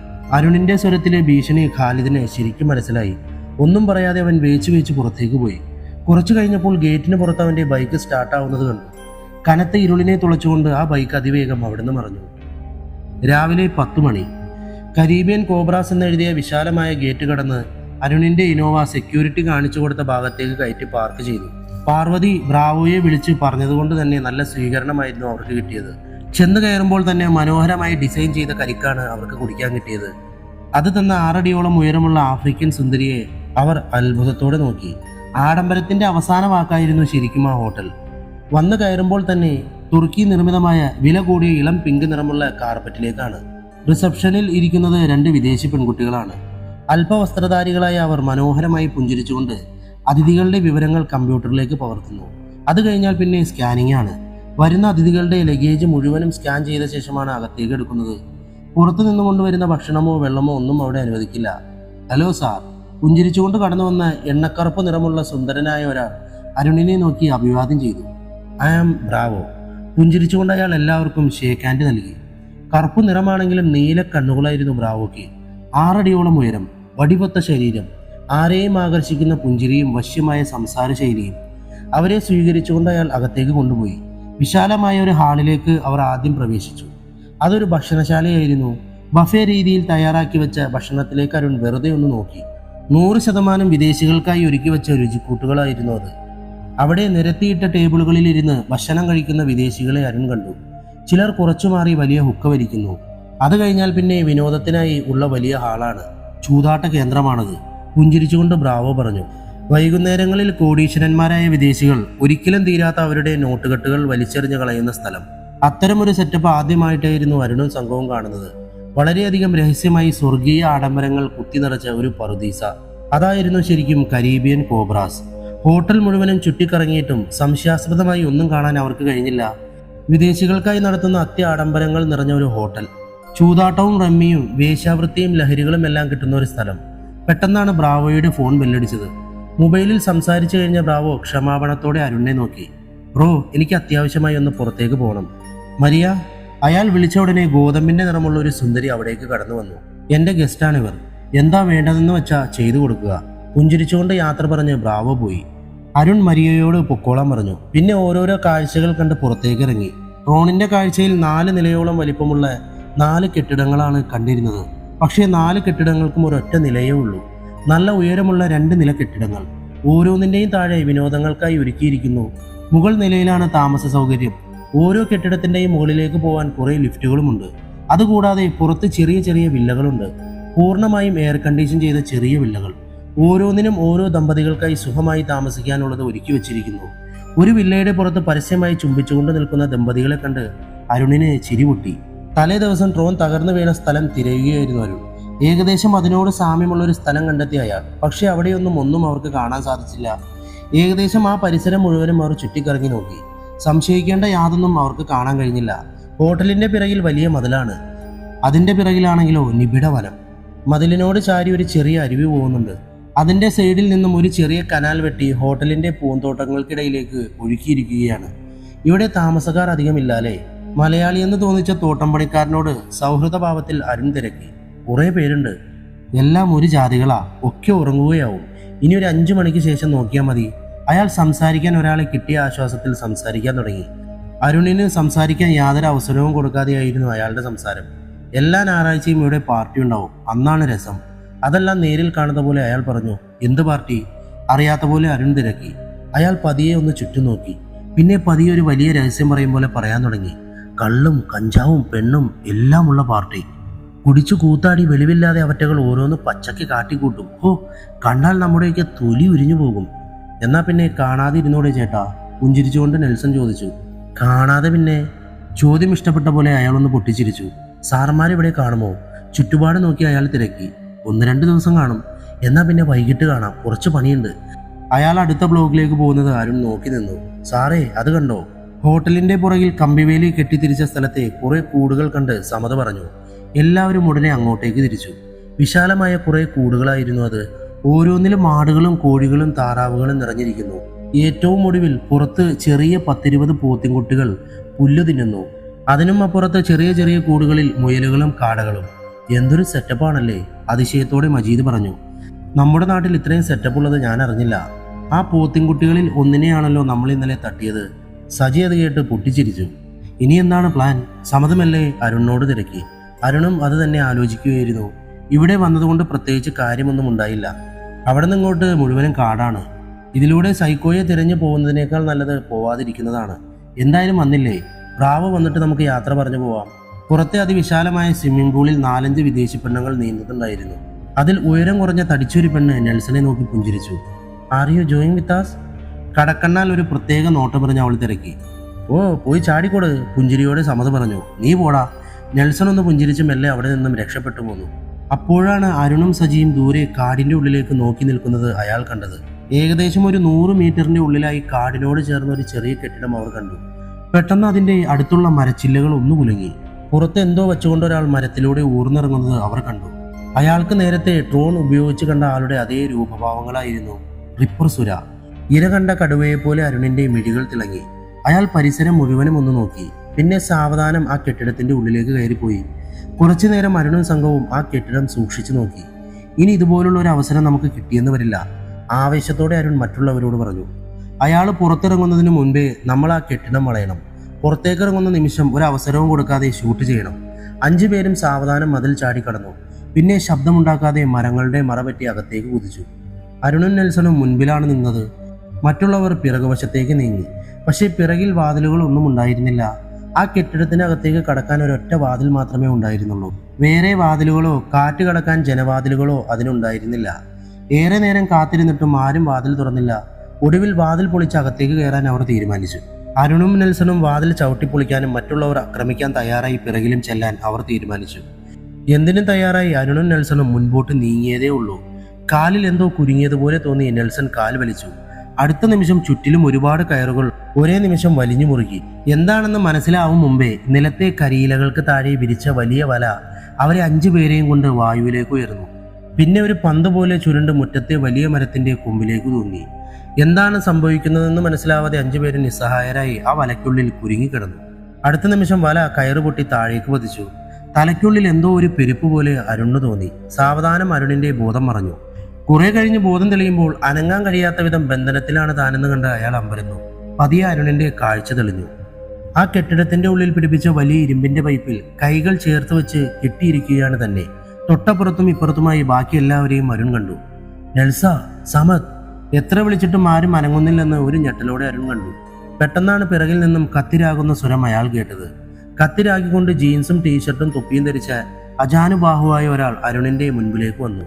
കത്തിരാകുന്നത് നിർത്തി അയാൾ ക്രൂരമായി അരുണിനെ നോക്കി പുഞ്ചിരിച്ചു. അയാളുടെ വിരളി പിടിച്ച നോട്ടം തന്റെ കഴുത്തിലേക്കാണെന്നും ആ കത്തിരാകുന്നത് തന്റെ തല അറക്കാനാണെന്നും മനസ്സിലായപ്പോൾ അറിയാതെ ഒരു നടുക്കം അരുണിന്റെ ദേഹത്തിലൂടെ പാഞ്ഞു കയറി. റിപ്പർ സുര! അറിയാതെ അരുണിന്റെ ചുണ്ടുകൾ മന്ത്രിച്ചു. ഇവിടെ പേടിച്ചിട്ട് കാര്യമില്ല. സൈക്കോകൾക്ക് ആളുകളുടെ ഭയം വല്ലാത്തൊരു ലഹരിയാണ്. അരുൺ ഇടം കണ്ടിട്ട് മറ്റുള്ളവരെ നോക്കി. ഓരോരുത്തരായി ബോധം വീണ് കാഴ്ച വ്യക്തമാവാതെ പതറി നോക്കുന്നത് അരുൺ കണ്ടു. രാഗിക്കൊണ്ടിരുന്ന അരവും കത്തിയും അവിടെ ഉണ്ടായിരുന്ന ചെറിയ മേശപ്പുറത്ത് വെച്ച് അയാൾ 2 കൈകൊണ്ടും മുകളിൽ നിന്നും തൂങ്ങി നിന്നിരുന്ന കയറിൽ പിടിച്ച് ആഞ്ഞു വലിച്ചു. അടുത്ത നിമിഷം മുറി മുഴുവനും വെളിച്ചം നിറഞ്ഞു. പരന്നൊഴുകിയ വെളിച്ചത്തിൽ മുറി മുഴുവനായി അരുണൊന്ന് നോക്കിക്കണ്ടു. വലിയ മുറിയാണ്. കരിങ്കൽ ഭിത്തിയിൽ തൂക്കിയിട്ട് ചെറിയ ഹുക്കുകളിൽ കൊളുത്തിവെച്ച് ഇറച്ചി വെട്ടുന്ന തരം ആയുധങ്ങൾ കണ്ട് അരുണിന്റെ നെഞ്ചിൽ ശ്വാസം വിലങ്ങി. സമതും നെൽസണും മജീദും സജിയും എല്ലാം അതേ അവസ്ഥയിലായിരുന്നു. ആരാണ് നീ? ധൈര്യം സംഭരിച്ചുകൊണ്ട് അരുൺ തിരക്കി. അയാൾ അരുണിന്റെ നേരെ തിരിഞ്ഞ് ഭീകരമായ രീതിയിൽ പല്ലിളിച്ചു കാട്ടി. പിന്നെ ചെറിയൊരു കത്തി എടുത്തുകൊണ്ട് മൂർച്ച പരിശോധിച്ചു. നീ റിപ്പർ സുരയാണെന്ന് ഞങ്ങൾക്കറിയാം. മജീദിന്റെ വാക്കുകൾ കേട്ട അയാൾ മജീദിനെ സൂക്ഷിച്ചു നോക്കി. നിന്റെ വായിലെന്താ പഴമാണോടെ പുല്ലേ? സമതിന്റെ വായിൽ നിന്നും പുറത്തു വന്നത് നല്ല ഒന്നാന്തരം തെറിയായിരുന്നു. അയാളുടെ ഭാവം മാറിയത് പെട്ടെന്നാണ്. അയാൾ മേശ തുറന്ന് അതിന്റെ ഉള്ളിൽ കിടന്നിരുന്ന നിറം മങ്ങിയ കണ്ണാടി എടുത്ത് കൈകൊണ്ട് തുടച്ച് മുഖം നോക്കി. പിന്നെ എന്തോ ഓർമ്മ വന്നതുപോലെ തലയിൽ നിന്നും തൊപ്പിയെടുത്ത് മാറ്റി. ഉടുത്തിരുന്ന ടീഷർട്ടും പാൻറ്റും ഷൂവും എല്ലാം അയാൾ ഊരിമാറ്റി. പിന്നെ അയാൾ 2 കൈകൾ കൊണ്ടും താടിയെല്ലിന് താഴെ നിന്നും തൊലി പിടിച്ചു ഉയർത്തി മുകളിലേക്ക് ആഞ്ഞു വലിച്ചു. മനുഷ്യന്റെ തൊലി പോലെയുള്ള നേർത്തൊരു ആവരണം അയാളുടെ മുഖത്ത് നിന്നും മുടിയോടുകൂടെ ഊരിപ്പോന്നു. മുൻപിൽ തെളിഞ്ഞ രൂപം കണ്ട് എല്ലാവരും ഞെട്ടിപ്പോയി. അത് ബ്രാവോയായിരുന്നു. കരീബിയൻ കോബ്രയുടെ മാനേജർ ബ്രാവോ. ദേഹത്തൊട്ടി നിൽക്കുന്ന സ്കിന്നി പാൻസും ടീഷർട്ടുമായിരുന്നു അയാളുടെ ഉള്ളിലെ വേഷം. ഇപ്പോൾ മനസ്സിലായില്ലേ ഞാൻ ആരാണെന്ന്? മനോഹരമായി ചിരിച്ചുകൊണ്ട് അയാൾ തിരക്കി.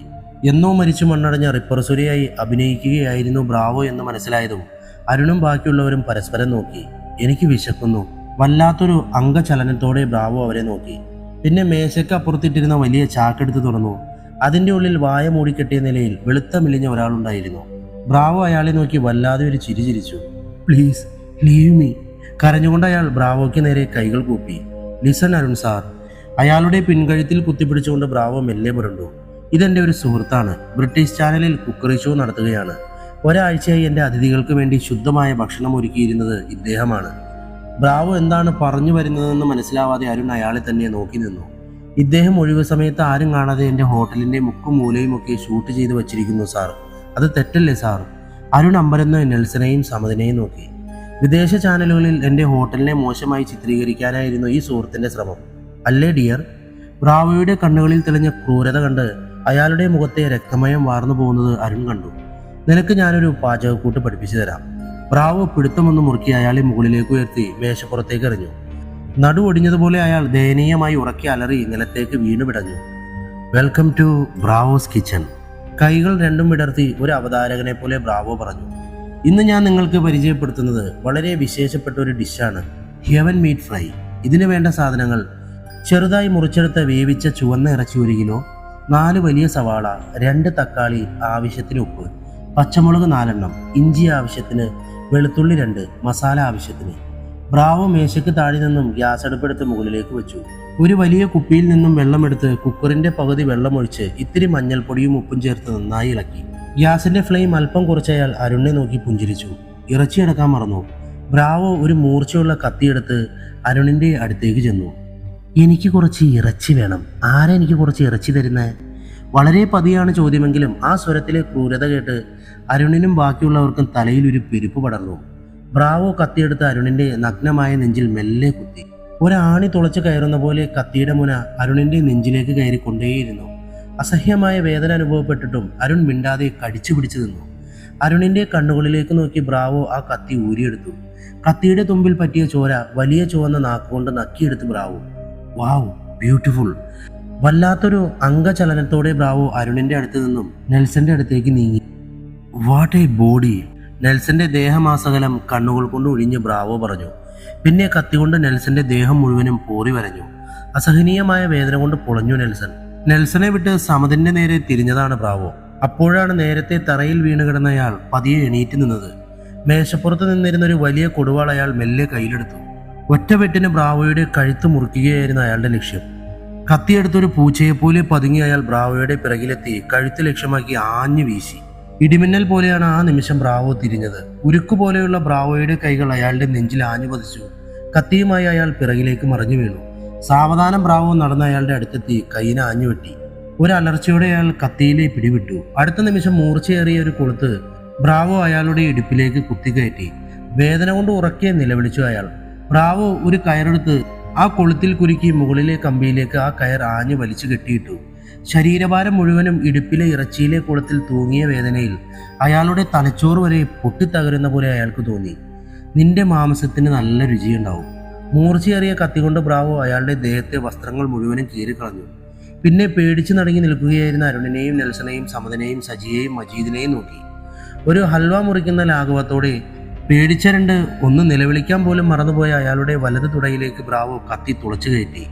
1000 കൂർത്ത കൊളുത്തുകൾ ദേഹത്ത് കയറിയ പോലെ ചോര ചീറ്റിക്കൊണ്ട് അയാൾ ഉഗ്രമായി കരഞ്ഞു. അയാളുടെ പിടച്ചിൽ വകവയ്ക്കാതെ മുറിച്ചെടുത്ത് ചോരയൊലിക്കുന്ന ഇറച്ചിയുടെ ഒരു ഭാഗം കൂർത്ത പല്ലുകൾ കൊണ്ട് കടിച്ചു പറിച്ചു ബ്രാവോ. നൈസ്! ബ്രാവോ വാ തുറന്നപ്പോൾ ചോരത്തുള്ളികൾ കടവായിലൂടെ പുറത്തേക്ക് ഒഴുകി. ഒരു വലിയ ഓക്കാനം കേട്ട് ബ്രാവോ തിരിഞ്ഞു നോക്കി. സജിയും മജീദും വലിയ വായിൽ ഓക്കാനിക്കുകയാണ്. Cool dear cool! അവരെ നോക്കി പുഞ്ചിരിച്ചുകൊണ്ട് ബ്രാവോ വെട്ടിയെടുത്ത ഇറച്ചി കഷ്ണം കുക്കറിലേക്കിട്ട് ബാക്കിയുള്ള സാധനങ്ങളും മുറിക്കാതെ അതേപടി അതിലേക്കിട്ട് അടച്ചു. പിന്നെ തീ പരമാവധി കൂട്ടിവെച്ചു. കുക്കിൽ തൂങ്ങിക്കിടന്ന് അപ്പോഴും പിടയുകയായിരുന്ന അയാളെ ബ്രാവോ വലിച്ചു താഴേക്കിട്ടു. അയാൾ അലറിക്കൊണ്ട് നിലത്തേക്ക് വീണപ്പോഴും കുക്കിൽ കൊളുത്തിപ്പറഞ്ഞ നിലയിൽ ഒരു കഷ്ണം ചോരയൊലിക്കുന്ന ഇറച്ചി തൂങ്ങി നിന്നു. Do you like it dear? സമതിനോടായിരുന്നു ബ്രാവോയുടെ ആ ചോദ്യം. സമതിന്റെ മുഖത്തെ കത്തുന്ന ഭാവം കണ്ട് ബ്രാവോയുടെ ചുണ്ടിൽ ഒരു പുഞ്ചിരി വിടർന്നു. Oh nice look man, but I never like that. പറഞ്ഞു തീർന്നതും വലത്തെ മുഷ്ടി ചുരുട്ടി ഒരൊറ്റ ഇടിയായിരുന്നു ബ്രാവോ. കോഴിയെ അറുത്തിട്ട പോലെ സമതിന്റെ മുഖം ഒരു ഭാഗത്തേക്ക് തൂങ്ങി. Nice punch! പൊട്ടിച്ചിരിച്ചുകൊണ്ട് സ്വയം അഭിനന്ദിക്കുന്ന പോലെ ബ്രാവോ പറഞ്ഞു. അപ്പോഴേക്കും കുക്കറിൽ 5ാമത്തെ വിസിലും മുഴങ്ങിയിരുന്നു. ഓ, നിങ്ങൾക്കുള്ള ലഞ്ച് റെഡിയായി എന്ന് തോന്നുന്നു, ക്രൂരമായി അവരെ നോക്കിക്കൊണ്ട് ബ്രാവോ പറഞ്ഞു. പിന്നെ കുക്കറിന്റെ അകത്തെ ആവി കളഞ്ഞ് അതിന്റെ അടപ്പ് തുറന്നു. ഇറച്ചി വെന്ത ഒരു വല്ലാത്ത മണം ചുറ്റും പരന്നു. കുക്കറിൽ നിന്നും ആവി പറക്കുന്ന വലിയ ഇറച്ചി കഷ്ണം അയാൾ ചൂടോടെ കൈകൊണ്ടെടുത്ത് കട്ടിംഗ് ബോർഡിലേക്ക് ഇട്ടു. മൂർച്ചയേറിയ കത്തികൊണ്ട് മനോഹരമായ ചലനങ്ങളോടെ അയാൾ അത് സ്ലൈഡ് ചെയ്തു. പിന്നെ അതിൻ്റെ മുകളിലേക്ക് ഒരു പ്രൊഫഷണൽ കുക്കിൻ്റെ രീതികൾ അനുകരിച്ച് കുരുമുളക് പൊടിയും സോസുകളും ചേർത്ത് അതിൻ്റെ ആവിയിൽ മണം പിടിച്ച് സ്വയം അഭിനന്ദിച്ചു. പിന്നെ നിലത്ത് കിടന്ന് അരപ്രാണനോടെ പിടഞ്ഞുകൊണ്ടിരിക്കുന്ന ആളുടെ അടുത്തേക്ക് ചെന്നു. ഇതല്ലേ നീ വീഡിയോ പിടിക്കാൻ കൊതിച്ച് നടന്നത്? പാവം, ഇത്രയും അടുത്ത് നിന്ന് ബ്രാവോ മാംസം പാചകം ചെയ്തപ്പോൾ ഫോട്ടോ പോലും എടുക്കാൻ നിനക്ക് പറ്റിയില്ലല്ലോ. അയാൾ പാതി ബോധത്തിൽ ധീരമായി കരഞ്ഞുകൊണ്ട് ബ്രാവോയെ നോക്കി. എന്നാ പിന്നെ ടേസ്റ്റ് എങ്ങനെയുണ്ടെന്ന് നോക്ക്. പറഞ്ഞതും അയാളുടെ വായിലേക്ക് വെന്ത അയാളുടെ ഇറച്ചി ബ്രാവോ കുത്തിക്കയറ്റി. നോ! അറിയാതെ അരുണിന്റെ സ്വരമുയർന്നു. തലചരിച്ച് ക്രൂരമായി ബ്രാവോ അരുണിനെ നോക്കി. പിന്നെ ഒരു ഇറച്ചി കഷ്ണം എടുത്ത് ചെന്ന് അരുണിന്റെ വായിലേക്ക് കുത്തിക്കയറ്റി. തുപ്പിക്കളയാനായി ശ്രമിച്ചതാണ് അരുൺ. അപ്പോഴേക്കും ബ്രാവോയുടെ കത്തിയുടെ മുന അരുണിന്റെ കഴുത്തിലമർന്നു. തുപ്പിയാൽ ഈ കത്തി കൊണ്ട് നിന്റെ കഴുത്ത് ഞാൻ മുറിച്ചു കളയും. God promise. ബ്രാവോയുടെ മുരൾച്ച കേട്ട് അരുൺ തുപ്പാനും കഴിക്കാനും കഴിയാതെ മരവിച്ചു നിന്നു.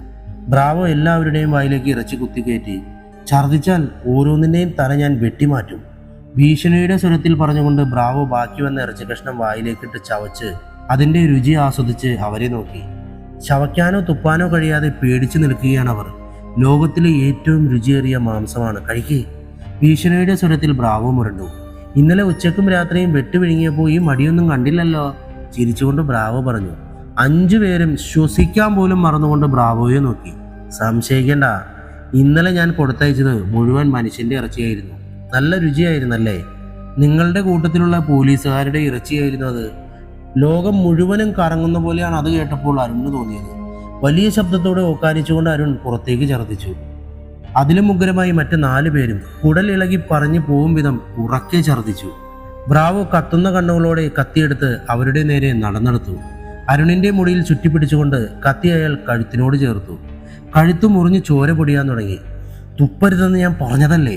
ബ്രാവോയുടെ സ്വരത്തിൽ കനത്ത പകയെരിഞ്ഞു. അരുണിന്റെ മിഴികൾ അറിയാതെ അടഞ്ഞുപോയി.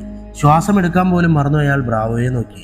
ബ്രാവോ വെറി പിടിച്ചൊരു മൃഗത്തെ പോലെ അരുണിനെ തന്നെ തുറിച്ചു നോക്കി. ബ്രാവോ കത്തിയൊന്നമർത്തിയാൽ താൻ കഴുത്തു മുറിഞ്ഞ് ചാവുമെന്ന് അരുണിന് ഉറപ്പായി. നീ ഇത്ര ഭീരുവാണെന്ന് ഞാൻ അറിഞ്ഞില്ല. രണ്ടും കൽപ്പിച്ച അരുൺ പതിയെ പറഞ്ഞു.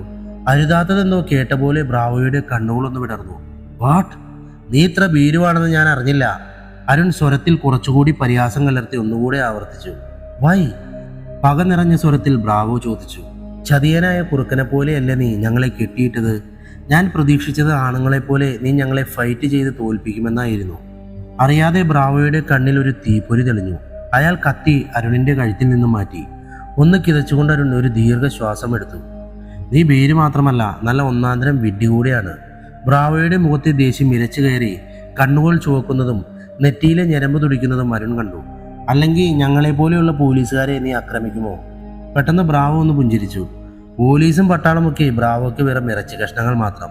നിന്റെ ജീവിതത്തിലെ ഏറ്റവും വലിയ വിഡ്ഢിത്തമാണ് ബ്രാവോ നീ ചെയ്തത്. ഞങ്ങൾ ഇങ്ങോട്ടാണ് വന്നതെന്ന് ഡിപ്പാർട്ട്മെന്റിനെ അറിയാം. ഞങ്ങളെ എന്ത് ചെയ്താലും നീ കുടുങ്ങും. പോലീസ് നിന്നെ തേടി വരും ബ്രാവോ. അരുണിന്റെ പറച്ചിൽ കേട്ട് ബ്രാവോക്ക് ചിരി പൊട്ടി. നിന്റെ ഇന്നോവ എവിടെയാണെന്ന് അറിയുമോ അരുൺ? പുഞ്ചിരിച്ചുകൊണ്ട് ബ്രാവോ തിരക്കി. ആശങ്കയോടെ അരുൺ അയാളെ നോക്കി. ഇന്ന് രാത്രി കൃത്യം 12 മണിക്ക് നിന്റെ ഇന്നോവ താമരശ്ശേരി ചുരത്തിൽ നിന്നും താഴെ കൊക്കയിലേക്ക് മറിയും. ഒന്ന് ചിരിച്ചുകൊണ്ട് ബ്രാവോ എല്ലാവരെയും ഒന്ന് നോക്കി. അതിനു മുമ്പേ നിങ്ങളുടെ എല്ലാം ഫോണുകളിൽ നിന്നും ഭാര്യമാർക്ക് മെസ്സേജുകൾ പോകും. നിങ്ങൾ അത്യാവശ്യമായി കോഴിക്കോട് പോവുകയാണെന്നും പറഞ്ഞ് കൊക്കയിൽ വെച്ച് 5 ശവങ്ങൾ ഇന്നോവയുടെ കൂടെ കത്തിയെരിയും. ലോകത്തിനു മുമ്പിൽ നിങ്ങൾ 5 പേരും ചുരത്തിലെ അപകടത്തിൽ കത്തി അമരും. 5 പേരുടെയും മിഴികളിൽ തെളിഞ്ഞ ഭയം കണ്ട് ബ്രാവോയുടെ മനസ്സിൽ ആനന്ദം പല തല്ലി ഒഴുകി. നിങ്ങളെ ഞാൻ എന്ത് ചെയ്യുമെന്നറിയോ? ക്രൂരത മുറ്റിയ സ്വരത്തിൽ മുരണ്ടുകൊണ്ട് ബ്രാവോ ചോദിച്ചു. Anyone can guess? പുഞ്ചിരിയോടെ ബ്രാവോ ഓരോരുത്തരുടെയും മുഖത്തേക്ക് നോക്കി. നാളെ രാത്രി ഇവിടെ ഒരു പാർട്ടിയുണ്ട്. നരമാംസം ഇഷ്ടപ്പെടുന്ന ഒരുപാട് പേര് പങ്കെടുക്കുന്ന ഒരു സ്വർഗീയ പാർട്ടി. നാളത്തെ അതിഥികൾക്ക് വിശിഷ്ട ആഹാരമാവാനുള്ള ഭാഗ്യം നിങ്ങൾക്കാണ്. അതിൽ നിങ്ങൾക്ക് അഭിമാനിക്കാം. കൈകൾ അടിച്ചുകൊണ്ട് ബ്രാവോ പറഞ്ഞു. എല്ലാം കണ്ടും കേട്ടും അരുണും സംഘവും ഒന്നും മിണ്ടാൻ പോലും കഴിയാതെ അമ്പരന്ന് നിന്നു. എങ്ങനെയാണ് നാളെ നിങ്ങളെ ട്രീറ്റ് ചെയ്യുക എന്നത് ഞാൻ കാണിച്ചു തരാം. നേരത്തെ ഇറച്ചി വെട്ടിയെടുത്ത ആൾ അപ്പോഴേക്കും ബോധരഹിതനായി കഴിഞ്ഞിരുന്നു. ബ്രാവോ അയാളുടെ ശരീരമെടുത്ത് ടേബിളിലേക്ക് വെച്ചു. പിന്നെ മൂർച്ചയുള്ള കത്തി കൊണ്ട് അയാളുടെ കഴുത്ത് മുറിച്ചു മാറ്റി. മുറിച്ചെടുത്ത് ചോരയൊലിക്കുന്ന മനുഷ്യന്റെ ശിരസ് ബ്രാവോ 5 പേർക്കും കാണുന്ന രീതിയിൽ മുന്നിലേക്ക് നീട്ടിപ്പിടിച്ചു. സജി അറിയാതെ വീണ്ടും ഓക്കാനിച്ചു. മജീദ് ഒന്നും കാണാൻ ശക്തിയില്ലാത്തതുപോലെ കണ്ണുകൾ അടച്ചു. ബ്രാവോ പതിയെ ഒരു കത്തിയെടുത്ത് ഒറ്റ ഏറെറിഞ്ഞു. മജീദിന്റെ കഴുത്തിനടുത്തുകൂടെ ഒരു മിന്നൽ പോലെ അത് പാഞ്ഞുപോയി ചുവരിലടിച്ച് നിലത്തേക്ക് വീണു. അറിയാതെ മജീദ് കണ്ണുകൾ തുറന്നു. ശരിക്ക് കാണൂ ബ്രോ, ജീവിതത്തിൽ ഇനി ഇതൊന്നും കാണാനുള്ള ഭാഗ്യമുണ്ടാവില്ല, പുഞ്ചിരിച്ചുകൊണ്ട് ബ്രാവോ പറഞ്ഞു. മജീദും സജിയും പേടിയോടെ അയാളെ തന്നെ നോക്കി നിന്നു. ബ്രാവോ ഒരു ചെറിയ കത്തിയെടുത്ത് അയാളുടെ കഴുത്തു മുതൽ താഴേക്ക് നാഭി വരെ കത്തി അമർത്തി വരച്ചു. പിന്നെ കത്തിയുടെ മുന കൊണ്ട് അല്പാൽപമായി തൊലി അടർത്തി സാവധാനം തൊലി മുഴുവനും ഇറച്ചിയിൽ നിന്ന് വേർപെടുത്തി. വല്ലാത്തൊരു നിമിഷമായിരുന്നു അത്. ജീവനുള്ള ഒരു മനുഷ്യന്റെ കഴുത്തു മുറിച്ച് ദേഹത്തെ തൊലിയൊരിക്കുന്ന കാഴ്ച. എന്ത് ചെയ്യണമെന്നറിയാതെ ഒരു ഞെട്ടലോടെ ശ്വാസമെടുക്കാൻ പോലും മറന്ന് കണ്ണുകൾ അടയ്ക്കാതെ അരുണും സംഘവും അത് നോക്കി നിന്നു. കണ്ണുകൾ അടച്ചാൽ ഏത് നിമിഷവും ബ്രാവോയുടെ കത്തി തങ്ങളുടെ കഴുത്തു മുറിക്കുമെന്ന് അവർക്ക് മനസ്സിലായി. ഒരു വലിയ കത്തിയെടുത്ത് ബ്രാവോ അയാളുടെ കൈമുട്ടിന് താഴെ ആഞ്ഞു വെട്ടി. ചുവന്ന കട്ടച്ചോര അരുണിന്റെ മുഖത്തേക്ക് തെറിച്ചു വീണു. പ്ലീസ് സ്റ്റോപ്പ് ദിസ്, കരയും പോലെ അരുൺ പറഞ്ഞു. അപ്പോൾ ആരാണ് ഭീരു, നിങ്ങളോ ഞാനോ? പൊട്ടിച്ചിരിച്ചുകൊണ്ട് ബ്രാവോ ചോദിച്ചു. ഒന്നും മിണ്ടാതെ അരുൺ അയാളെ തന്നെ നോക്കി. എങ്ങനെ ഞാൻ ബാക്കി പറയും? എന്നെ കൊണ്ട് സാധിക്കുന്നില്ല ഇതൊന്നും പറയാൻ. ഓക്കെ, നമുക്ക് തുടങ്ങാൻ വീണ്ടും. ബ്രാവോ അയാളുടെ ദേഹത്ത് നിന്നും കുറെ ഇറച്ചി മുറിച്ചെടുത്ത് ഒരു ബക്കറ്റിലേക്ക് ഇട്ടു. അവിടെ നിന്നും എവിടെ നിന്നും വെട്ടിയെടുത്ത ചോരയിൽ കുളിച്ച മൃതദേഹം കണ്ട നെൽസണും സമ്മതം വീണ്ടും ഓക്കാനിച്ചു. ഇനി ഞാനൊരു സത്യം ചെയ്യട്ടെ? പുഞ്ചിരിച്ചുകൊണ്ട് ബ്രാവോ അരുണിനെ നോക്കി. ഇന്നലെ ഞാൻ കൊടുത്തയച്ചത് ബീഫ് തന്നെ ആയിരുന്നു കേട്ടോ. ഉറക്കെ പൊട്ടിച്ചിരിച്ചുകൊണ്ട് ബ്രാവോ പറഞ്ഞു. ഞാൻ വെറുതെ നിങ്ങളെ പേടിപ്പിച്ചതാ. എങ്ങനെ ഉണ്ടായിരുന്നു എൻ്റെ പെർഫോമൻസ്? 5 പേർക്കും ശ്വാസം ഒന്ന് വന്നത് അപ്പോഴായിരുന്നു. ഇന്നലെ കഴിച്ചത് മനുഷ്യമാംസമല്ല എന്ന അറിവ് അവരുടെ ഉള്ളിൽ അല്പം ആശ്വാസം പകർന്നു. ഇനി ഞാൻ നിങ്ങൾക്കൊരു തമാശ കാണിച്ചു തരാം. ബ്രാവോ ചുമരിൽ ഘടിപ്പിച്ചിരുന്ന ഒരു ഇരുമ്പ് ചക്രം പിടിച്ചു തിരിച്ചു. എവിടെയൊക്കെയോ ഒരുപാട് ഇരുമ്പ് പാളികൾ നിരങ്ങി നീങ്ങുന്ന ശബ്ദം അവർ കേട്ടു. സാവധാനം അരുണിൻ്റെയും സംഘത്തിൻ്റെയും മുമ്പിൽ 1 മീറ്റർ വീതിയിൽ തറ ഒരു ഭാഗത്തേക്ക് നിരങ്ങി നീങ്ങി. ഈ കെട്ടിടത്തിന് താഴെ വിശാലമായ വെള്ളട്ടാങ്കാണെന്ന് അരുണിന് മനസ്സിലായി. ബ്രാവോ ഒരു കമ്പിയിൽ അയാളുടെ ബാക്കി ശരീരം കുരുക്കി കലങ്ങി മറിഞ്ഞ ആ വെള്ളത്തിലേക്ക് താഴ്ത്തി. ഒരു കടൽ ഇരമ്പി വരുന്നത് പോലെയാണ് അരുണിന് തോന്നിയത്. വെള്ളത്തിൽ നിമിഷങ്ങൾ കൊണ്ട് ഒരു പ്രത്യേക തരം മത്സ്യങ്ങൾ വന്നു പൊതിഞ്ഞു. അവയുടെ പിടച്ചിൽ കണ്ട് വെള്ളമാകെ ഇളകി മറിഞ്ഞു. ഒരു 10-20 മിനിറ്റ് കഴിഞ്ഞു ബ്രാവോ അയാളുടെ ശരീരം ഉയർത്തി. ആ കമ്പിയിൽ വെളുത്ത എല്ലുകൾ മാത്രമേ ബാക്കിയുള്ളൂ എന്ന് കണ്ട് അവരുടെ ശ്വാസം വിലകി. എല്ലിന്റെ താഴെ തൂങ്ങി നിന്ന ഒരു ചെറിയ കഷ്ണം ഇറച്ചിയിൽ ഒരു മീൻ കടിച്ചു തൂങ്ങി നിൽപ്പുണ്ടായിരുന്നു. പിരാന. ഭീതിയോടെ അരുൺ പറഞ്ഞു. ബ്രാവോ ആ പിരാനയെ വിരലുകൾ കൊണ്ട് അമർത്തി പിടിച്ചു വലിച്ചു. പിന്നെ ഒരിക്കലും അവസാനിക്കാത്തതിൻ്റെ ആർത്തിമൂത്ത പല്ലുകൾ നോക്കി. അരുണിന്റെ ദേഹം ലക്ഷ്യമാക്കി ഒരൊറ്റ ഏറായിരുന്നു ബ്രാവോ. മിന്നൽ പോലെ ആ മത്സ്യം അരുണിന്റെ നെഞ്ചിൽ ചെന്നിടിച്ചു. അതേ നിമിഷം തന്നെ അതിന്റെ കൂർത്ത പല്ലുകൾ അരുണിന്റെ ദേഹത്ത് ആഴ്ന്നു കയറി. ശരീരം കീറിപ്പറിക്കുന്ന വേദനയിൽ അരുൺ ഉറക്കെ കരഞ്ഞു. ബ്രാവോ പതിയെ വന്ന് മീനിനെ പിടിച്ച് ഒറ്റ വലി. അരുണിന്റെ ദേഹത്ത് നിന്നും വായിൽ നിറയെ ഇറച്ചി കടിച്ചെടുത്തുകൊണ്ട് ആ മീൻ ബ്രാവോയുടെ കയ്യിൽ കിടന്ന് പിടഞ്ഞു. ഒന്ന് ചിരിച്ചുകൊണ്ട് ബ്രാവോ ആ മീനിനെ പിടിച്ച് വെള്ളത്തിലേക്ക് ഇട്ടു. മുന്നിൽ കണ്ട കാഴ്ചകൾ വിശ്വസിക്കാൻ കഴിയാതെ അരുണും സംഘവും അമ്പരന്നു പോയിരുന്നു. ആമസോൺ മഴക്കാടുകളിലെ നദികളിൽ മാത്രം കണ്ടുവരുന്ന ഭീകരമായ പിരാന മത്സ്യങ്ങൾ ഇതാ ബ്രാവോയുടെ വാട്ടർ ടാങ്കിൽ. ബ്രാവോ ചുമരിലെ ഇരുമ്പ് ചക്രം വീണ്ടും തിരിച്ചതും തറ വീണ്ടും പഴയ പോലെയായി. പണ്ട് ഞാൻ കൊണ്ടുവന്നതാ, അതങ്ങ് പെറ്റുപെരുകി. ഇതിപ്പോ ടാങ്ക് നിറയെ മീനുകളാ. ഓ, തിന്നാൻ കൊടുത്ത് ഞാൻ മടുത്തു. എന്താണ് പറയേണ്ടതെന്നറിയാതെ അരുൺ അമ്പരന്ന് നിൽക്കുകയായിരുന്നു. ഇനി മറ്റൊരു സൂത്രമുണ്ട്. ചുമരിലെ മറ്റൊരു ചക്രം തിരിച്ചപ്പോൾ ബ്രാവോയ്ക്ക് പിന്നിലെ ചുമർ ഒരു ഭാഗത്തേക്ക് നിരങ്ങി നീങ്ങി. പിറകിൽ ഒരു വലിയ യന്ത്രം കണ്ടുവരും. ബ്രാവോ ആ എല്ലിൻ കൂടുകൾ മെഷീൻ അടപ്പ് തുറന്ന് അതിനകത്തേക്ക് ഇട്ടു. പിന്നെ അതിന്റെ സ്വിച്ച് ഓൺ ചെയ്തു. മിനിറ്റുകൾക്കുള്ളിൽ മെഷീന്റെ താഴെയുള്ള പ്ലാസ്റ്റിക് ബാഗിൽ എല്ലുകൾ മുഴുവനും പൊടിയായി വന്ന് നിറഞ്ഞു. ഈ പൊടി ഞാൻ ഇനി ചെടികൾക്ക് വളമായി ഇട്ടു കൊടുക്കും. ക്രൂരമായി അരുണിനെ നോക്കിക്കൊണ്ട് ബ്രാവോ പറഞ്ഞു. ഇനി പറ, ഞാൻ വിഡ്ഢിയാണോ ഡിയർ? അരുണിനും ഒന്നും മിണ്ടാൻ കഴിഞ്ഞില്ല. കണ്ട കാഴ്ചകൾ അയാളെ അത്രയേറെ തളർത്തി കളഞ്ഞിരുന്നു. ഇന്നേ വരെ കണ്ട സൈക്കോകളിൽ നിന്നും വിഭിന്നമാണ് ബ്രാവോ എന്ന് അരുണിന് മനസ്സിലായി. പ്രത്യേകിച്ചൊരു കാരണവുമില്ലാതെ മനുഷ്യനെ കൊന്നൊടുക്കുന്നവൻ. രുചികരമായ മാംസം മുറിച്ചെടുത്ത് സ്വയം കഴിച്ചും മറ്റുള്ളവരെ കഴിപ്പിച്ചും ആനന്ദിക്കുന്ന ഒന്നാന്തരം മാംസദാഹി. ബ്രാവോയുടെ രുചിക്കൂട്ട് തേടി ഈ വയനാടിന്റെ നിഗൂഢമായ താഴ്വരയിൽ വിദേശത്തു നിന്നുപോലും ആളുകൾ വരുന്നു എന്ന അറിവ് അരുണിനെ സംബന്ധിച്ച് ഭയപ്പെടുത്തുന്നതായിരുന്നു. അല്ല, അറിയാതെ അരുൺ പറഞ്ഞു. അത് രസിച്ചെന്ന പോലെ ബ്രാവോ പൊട്ടിച്ചിരിച്ചു. അരുൺ അപ്പോൾ മറ്റൊന്ന് ആലോചിക്കുകയായിരുന്നു. ആവശ്യമുള്ള മാംസം മുറിച്ചെടുത്ത് ബാക്കിയുള്ളത് ഭീകരമായ പിരാന മത്സ്യങ്ങളെ കൊണ്ട് തീറ്റിച്ച് ബാക്കി വരുന്ന എല്ലും കഷ്ണങ്ങൾ മെഷീൻ ഉപയോഗിച്ച് പൊടിച്ച് തഴച്ചു വളരുന്ന ചെടികൾക്ക് വളമായി ഇട്ടുകൊടുക്കുന്ന ഭയാനകമായ ബുദ്ധി. ഇതുവരെ ഒരാൾക്ക് പോലും സംശയം തോന്നാത്ത രീതിയിൽ നരഹത്യ നടത്താൻ ബ്രാവോയ്ക്ക് തുണയായത് കുടില തന്ത്രങ്ങൾ നിറഞ്ഞ അയാളുടെ തലച്ചോറ് തന്നെയാണ്. ഇനി ഭീരുവാണോ അല്ലയോ എന്നുള്ളത്. ഒന്ന് പുഞ്ചിരിച്ചുകൊണ്ട് ബ്രാവോ അരുണിന്റെ കെട്ടുകൾ മുഴുവൻ അറുത്തു കളഞ്ഞു. നീ എന്നേക്കാൾ ധീരനാണെങ്കിൽ അത് തെളിയിച്ചു കാണിക്കുക. അരുൺ പതിയൊന്ന് കൈകാലുകൾ ഒന്ന് വിടർത്തി ഞൊട്ട വിട്ടു. കെട്ടിയിട്ടത് കാരണം അയാൾക്ക് നന്നായി വേദനിക്കുന്നുണ്ടായിരുന്നു. മനസ്സ് ഏകാഗ്രമാക്കി കിക്ക് ബോക്സിംഗ് താരത്തെ പോലെ ചുവടുകൾ വെച്ച് അരുൺ ബ്രാവോയുടെ അടുത്തെത്തി. ബ്രാവോ ആണെങ്കിൽ ഒരു പൂച്ചയെ പോലെ പതുങ്ങി അരുണിനെ തന്നെ നോക്കി. പെട്ടെന്നാണ് മിന്നൽ പോലെ അരുണിന്റെ വലത്തെ മുഷ്ടി ബ്രാവോയുടെ മുഖത്തിന് നേരെ ചെന്നത്. നിസ്സാരമായി ഒരു നർത്തകനെ പോലെ ബ്രാവോ തല വെട്ടിച്ചു കളഞ്ഞു. പിന്നെ നിലതെറ്റിയ അരുണിന്റെ വാരിയെല്ലുകൾക്ക് മീതി ഒരൊറ്റ പഞ്ച്. വാരിയെല്ലുകൾ തകർന്ന പോലെ ഒന്ന് അലറി അരുൺ. അടുത്ത നിമിഷം അയാളുടെ താടിയെല്ലിന് ബ്രാവോയുടെ കാൽ വന്ന് പതിച്ചു. ഒന്ന് കരയാൻ പോലും കഴിയാതെ അരുൺ പിന്നിലേക്ക് തെറിച്ച് തലയിടിച്ചു വീണു. ഇനി പറ, ഞാൻ ഭീരുവാണോ? കണ്ണുകൾ അടഞ്ഞു പോകുന്നതിൻ്റെ ഇടെ ഒരു ഗുഹയിൽ നിന്ന പോലെ ബ്രാവോയുടെ അലർച്ച അരുൺ കേട്ടു. അരുണിന് മറുപടി ഇല്ലെന്ന് കണ്ട് ബ്രാവോ ഒന്ന് പുഞ്ചിരിച്ച് സമതിനെയും നെൽസനെയും നോക്കി. അരുൺ പതിയെ ഒന്ന് ചുമച്ചു.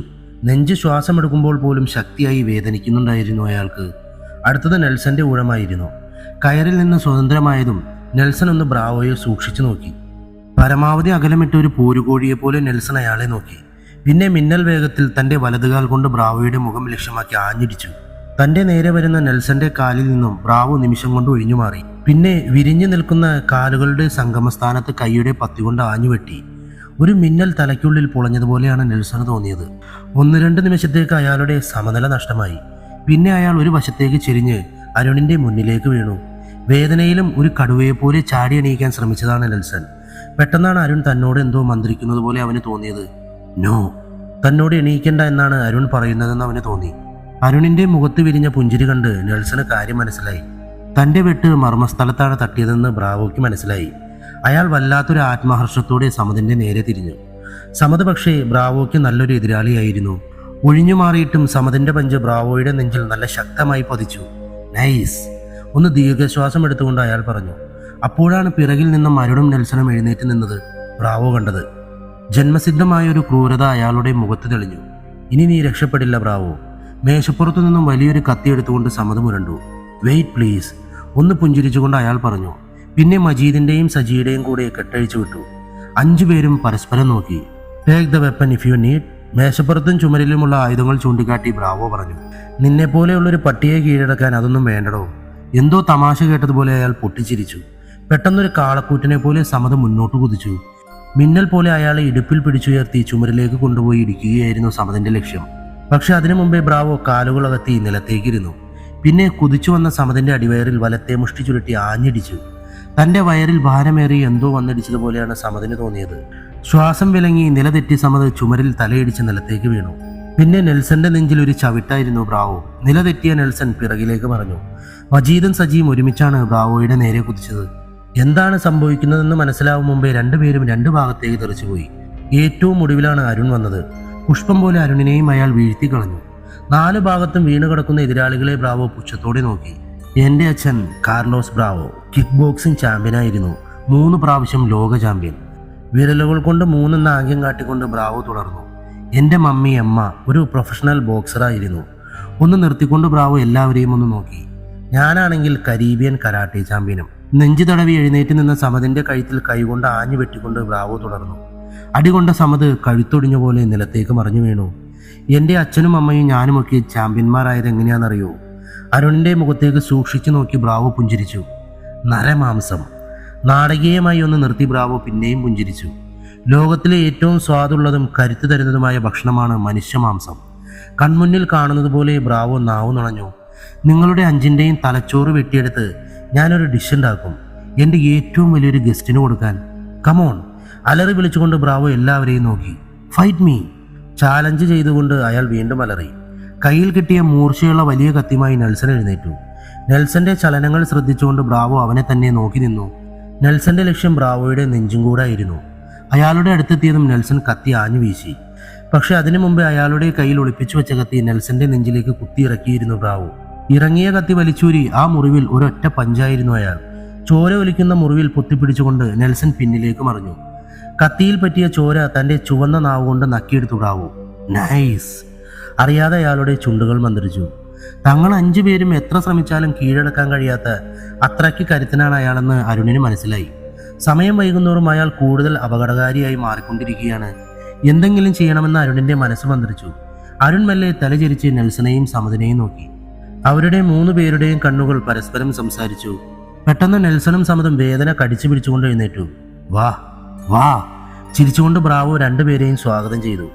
ബ്രാവോയുടെ ശ്രദ്ധ അവർ 2 പേരിലുമാണെന്ന് കണ്ട നിമിഷം അരുൺ മൂർച്ചയേറിയ കത്തിയെടുത്ത് കയ്യിൽ പിടിച്ച് മെല്ലെ ഉന്നം നോക്കി.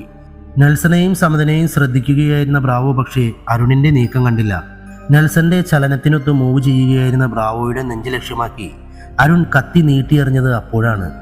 മിന്നൽ പോലെ തന്നെ നെഞ്ചിന് നേരെ വന്ന കത്തിയിൽ നിന്നും അത് കാണാഞ്ഞിട്ടും ബ്രാവോ വെട്ടിയൊഴിഞ്ഞു. മൂർച്ചയേറിയ കത്തിയുടെ വായ്ത്തല ബ്രാവോയുടെ തോളിൽ ഒരു ചെറിയ മുറിവേൽപ്പിച്ച് കടന്നുപോയി. പകമൂത്ത മൂർഖനെ പോലെ അയാൾ അരുണിനെ നോക്കി. അതായിരുന്നു സമദ് നോക്കിയിരുന്ന സന്ദർഭം. സമദിന്റെ കരുത്തറ്റ വലതുമുഷ്ടി ബ്രാവോയുടെ താടിയലിൽ ആഞ്ഞു പതിഞ്ഞത് അപ്പോഴാണ്. 1 ടൺ ഭാരമുള്ള എന്തോ പതിഞ്ഞതുപോലെ ബ്രാവോ ഒന്ന് ആടി. അടുത്ത നിമിഷം നെൽസൺ വായുവിലൂടെ പറന്നു വന്ന് ബ്രാവോയുടെ നെഞ്ചിൽ തൊഴിച്ചു. ആരോ എടുത്തെറിഞ്ഞതുപോലെ ബ്രാവോ തെറിച്ച് ചുമരിലേക്കിടിച്ച് നിലത്തേക്ക് വീണു. നിലത്ത് നിന്നും പിഴഞ്ഞെണീറ്റ ബ്രാവോ കാട്ടുമൃഗങ്ങൾ അലറും പോലെ അതിഭയാനകമായി ഒന്ന് അലറി. ചെവി തുളഞ്ഞു പോകുന്നത് പോലെയാണ് അരുണിന് തോന്നിയത്. തൊട്ടു പിന്നാലെ നെൽസണും സമദും വായുവിലൂടെ തെറിച്ചു വീണു. സജിയും മജീദും കാണുന്നതിന് മുമ്പേ മുഖമടിച്ച് അടികിട്ടി. എന്താണെന്ന് മനസ്സിലാവും മുമ്പേ അരുണും വായുവിലേക്ക് ഉയർന്ന് ചുമരിലേക്ക് ഇടിച്ചു നിന്നു. വീണെടുത്ത് നിന്നും എഴുന്നേറ്റ അമ്പരപ്പോടെ 5 പേരും പരസ്പരം നോക്കി. ബ്രാവോയുടെ കയ്യിൽ പൊടുന്നനെ 2 ചെറിയ കത്തികൾ പ്രത്യക്ഷപ്പെട്ടു. It's the time to finish പറഞ്ഞുകൊണ്ട് അയാൾ ചീറ്റപ്പുലിയെ പോലെ മുന്നോട്ട് കുതിച്ചു. എന്തോ ഒരു സാധനം കറങ്ങി തിരിഞ്ഞു പോകുന്നത് പോലെയാണ് അവർക്ക് തോന്നിയത്. നിമിഷങ്ങൾക്കുള്ളിൽ എല്ലാവരുടെയും ദേഹത്ത് ചോരച്ചാലുകൾ നിറഞ്ഞു. ഇത്ര കുറഞ്ഞ സമയം കൊണ്ട് 5 പേരുടെയും ദേഹത്ത് മിന്നൽ പോലെ ബ്രാവോയുടെ കത്തികൾ പോറി വരഞ്ഞു എന്നത് അവർക്ക് വിശ്വസിക്കാൻ കഴിഞ്ഞില്ല. വേദന പതിയെ അരിച്ചു കയറുന്നത് അവർ അറിഞ്ഞു. എന്തെങ്കിലും ചെയ്തില്ലെങ്കിൽ 5 പേരും ഇവിടെ മരിച്ചു വീഴുമെന്ന് അരുൺ കണക്ക് കൂട്ടി. രണ്ടും കൽപ്പിച്ച അരുൺ പതിയെ ബ്രാവോയുടെ അടുത്തേക്ക് നീങ്ങി. നേരത്തെ കയ്യിൽ കിട്ടിയ ചെറിയ ഇരുമ്പുകട്ട കയ്യിൽ പിടിച്ചായിരുന്നു ആ മൂവ്. ബ്രാവോ വലത്തേ കൈ തന്റെ നേരെ വീശിയതും അരുൺ ഇരുമ്പുകട്ട അവന്റെ മുഖത്തേക്ക് ആഞ്ഞെറിഞ്ഞതും ഒപ്പമായിരുന്നു. നെറ്റിയുടെ കൃത്യം മധ്യത്തായാണ് ആ കട്ട പതിച്ചത്. ഒരു നിമിഷത്തേക്ക് ബ്രാവോയുടെ കണ്ണിൽ ഇരുട്ട് നിറഞ്ഞു. ആ ഒരൊറ്റ നിമിഷം മതിയായിരുന്നു അരുണിന്. അയാളുടെ തുടകളുടെ ഇടയിലേക്ക് ഒരു മിന്നൽ പോലെ അരുൺ തൊഴിച്ചു. വേദന കൊണ്ട് ബ്രാവോ ഒന്ന് ചുരുണ്ടു. അതോടെ നെൽസണും സമതും കയ്യിൽ കിട്ടിയ ആയുധങ്ങളുമായി അയാളെ ആക്രമിച്ചു. ദുർബലമായ രീതിയിൽ ബ്രാവോ പ്രതിരോധിച്ചെങ്കിലും തലയ്ക്ക് പിന്നിൽ കിട്ടിയ ഒരു അടി അയാളുടെ എല്ലാ പ്രതിരോധങ്ങളും തകർത്ത് കളഞ്ഞു.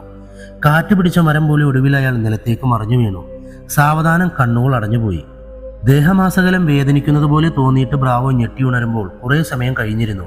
കൈകാലുകൾ ബന്ധിച്ച നിലയിൽ വെറും നിലത്ത് നഗ്നനായി കിടക്കുകയാണെന്നതറിഞ്ഞ് ഒരു ഞെട്ടലോടെ അവൻ ചുറ്റും നോക്കി. തന്നെ നോക്കിക്കൊണ്ട് അരുണും സംഘവും നിൽക്കുന്നത് കണ്ട് അവനൊന്ന് പുഞ്ചിരിച്ചു. തന്റെ മരണം അടുത്തു കഴിഞ്ഞു എന്ന് അവന് മനസ്സിലായി.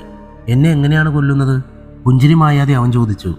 അരുൺ അവന്റെ മുഖത്തേക്ക് തന്നെ സൂക്ഷിച്ചു നോക്കി. മരണം കൺമുന്നിലെത്തിയിട്ടും പുഞ്ചിരിച്ചു നിൽക്കാൻ എങ്ങനെ കഴിയുന്നു എന്നത് ഒരു അത്ഭുതമായി അയാൾക്ക് തോന്നി.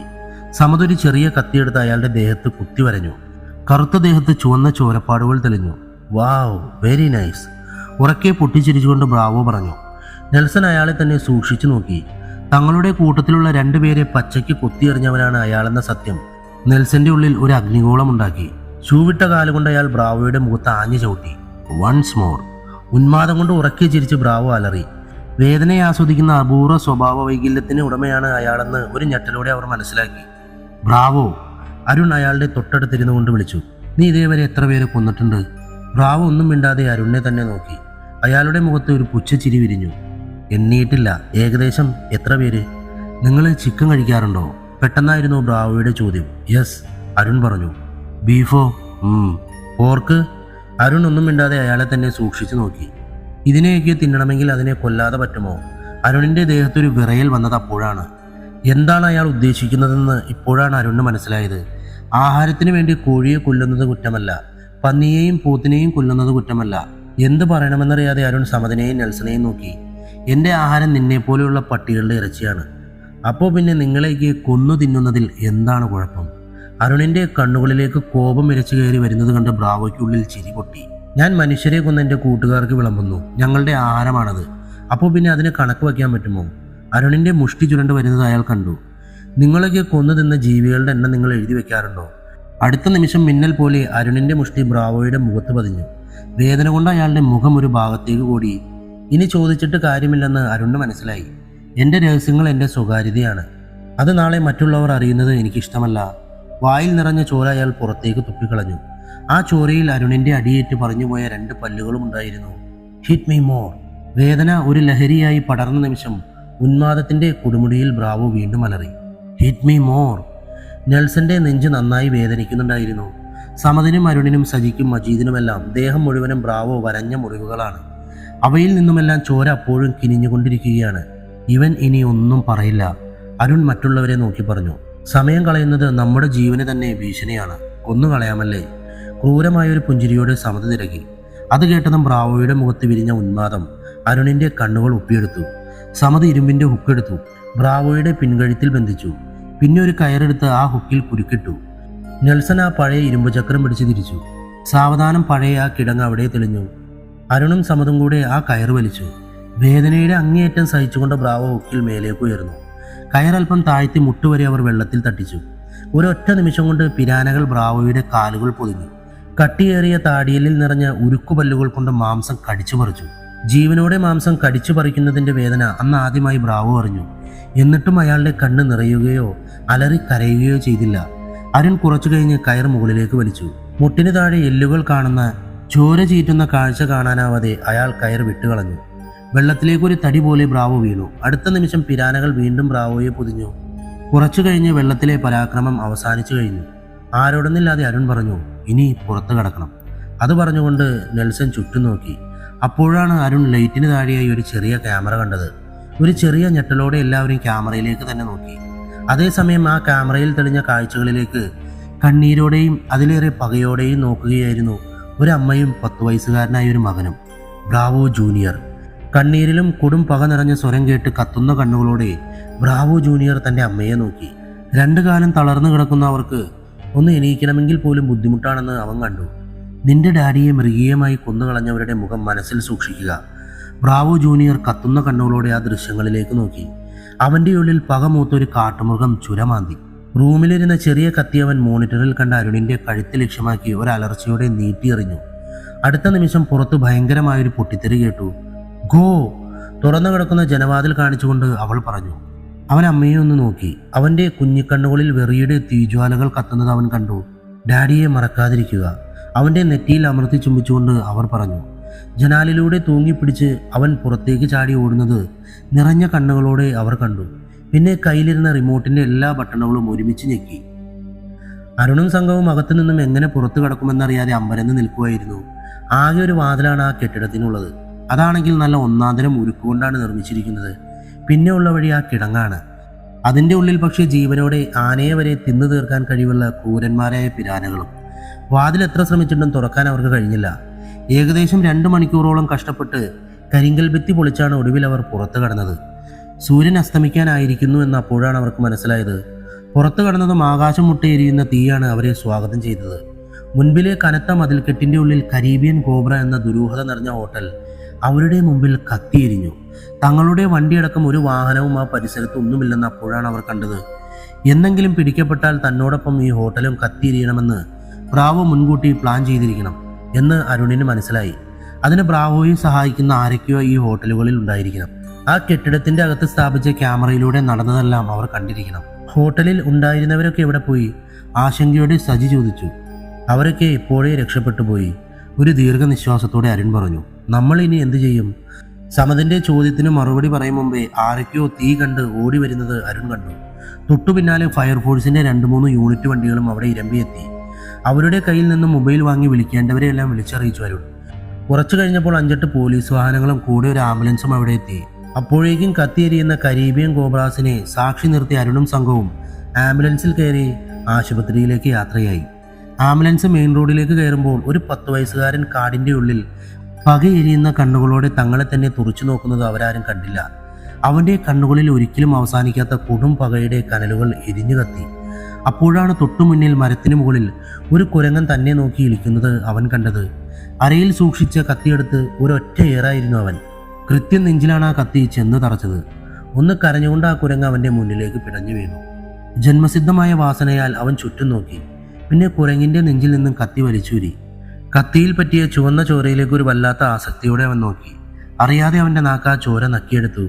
ചോരയുടെ ചവർപ്പ് ഒരു ലഹരി പോലെ അവൻ്റെ സിരകളെ കീഴ്പ്പെടുത്തി. നൈസ്! നാവൊന്ന് ഞൊട്ടി നുണഞ്ഞ അവൻ പറഞ്ഞു. അപ്പോഴാണ് പെട്ടെന്ന് ക്യാമറയിൽ കണ്ട ദൃശ്യങ്ങൾ അവന് ഓർമ്മ വന്നത്. തൻ്റെ ഡാഡിയെ കൊന്ന 5 പേരുടെയും മുഖം അവൻ്റെ ഓർമ്മകളെ തീ പിടിപ്പിച്ചു. കത്തി കുരങ്ങിൻ്റെ കഴുത്തിൽ വെച്ച് വട്ടം മുറിക്കുമ്പോൾ അവൻ്റെ മനസ്സിൽ അവരോടുള്ള പക തിളച്ചു നിന്നു. അത് അവനായിരുന്നു, ബ്രാവോ ജൂനിയർ. കൊല്ലുന്ന സൈക്കോ ബ്രാവോയേക്കാൾ അപകടകാരിയായ മകൻ. കൊല്ലുന്ന അച്ഛന് തിന്നുന്ന മകൻ, ബ്രാവോ ജൂനിയർ. പിന്നെയും ദേഷ്യം തീരാഞ്ഞ് അവൻ കത്തികൊണ്ടൊരു വല്ലാത്ത മുരൾച്ചയോടെ കുരങ്ങിൻ്റെ ബോഡിയിൽ കത്തികൊണ്ട് കുത്തി വരഞ്ഞുകൊണ്ടേയിരുന്നു. പിന്തുടർന്നു വരാൻ പോകുന്ന അതിഭീകരമായ ആപത്തിനെ കുറിച്ചറിയാതെ ആശുപത്രിയിലേക്കുള്ള യാത്രയിലായിരുന്നു അരുണും സംഘവും. അപ്പോൾ കഥ അവസാനിച്ചിരിക്കുന്നത് എങ്ങനെയുണ്ട്? ഞാൻ ചെറുക്കം വലുതായിട്ടൊക്കെ ആയിരിക്കും ഇനി പ്രതികാരം ചെയ്യുന്നത്. എന്തായാലും വല്ലാത്തൊരു കഥയായിരുന്നല്ലേ.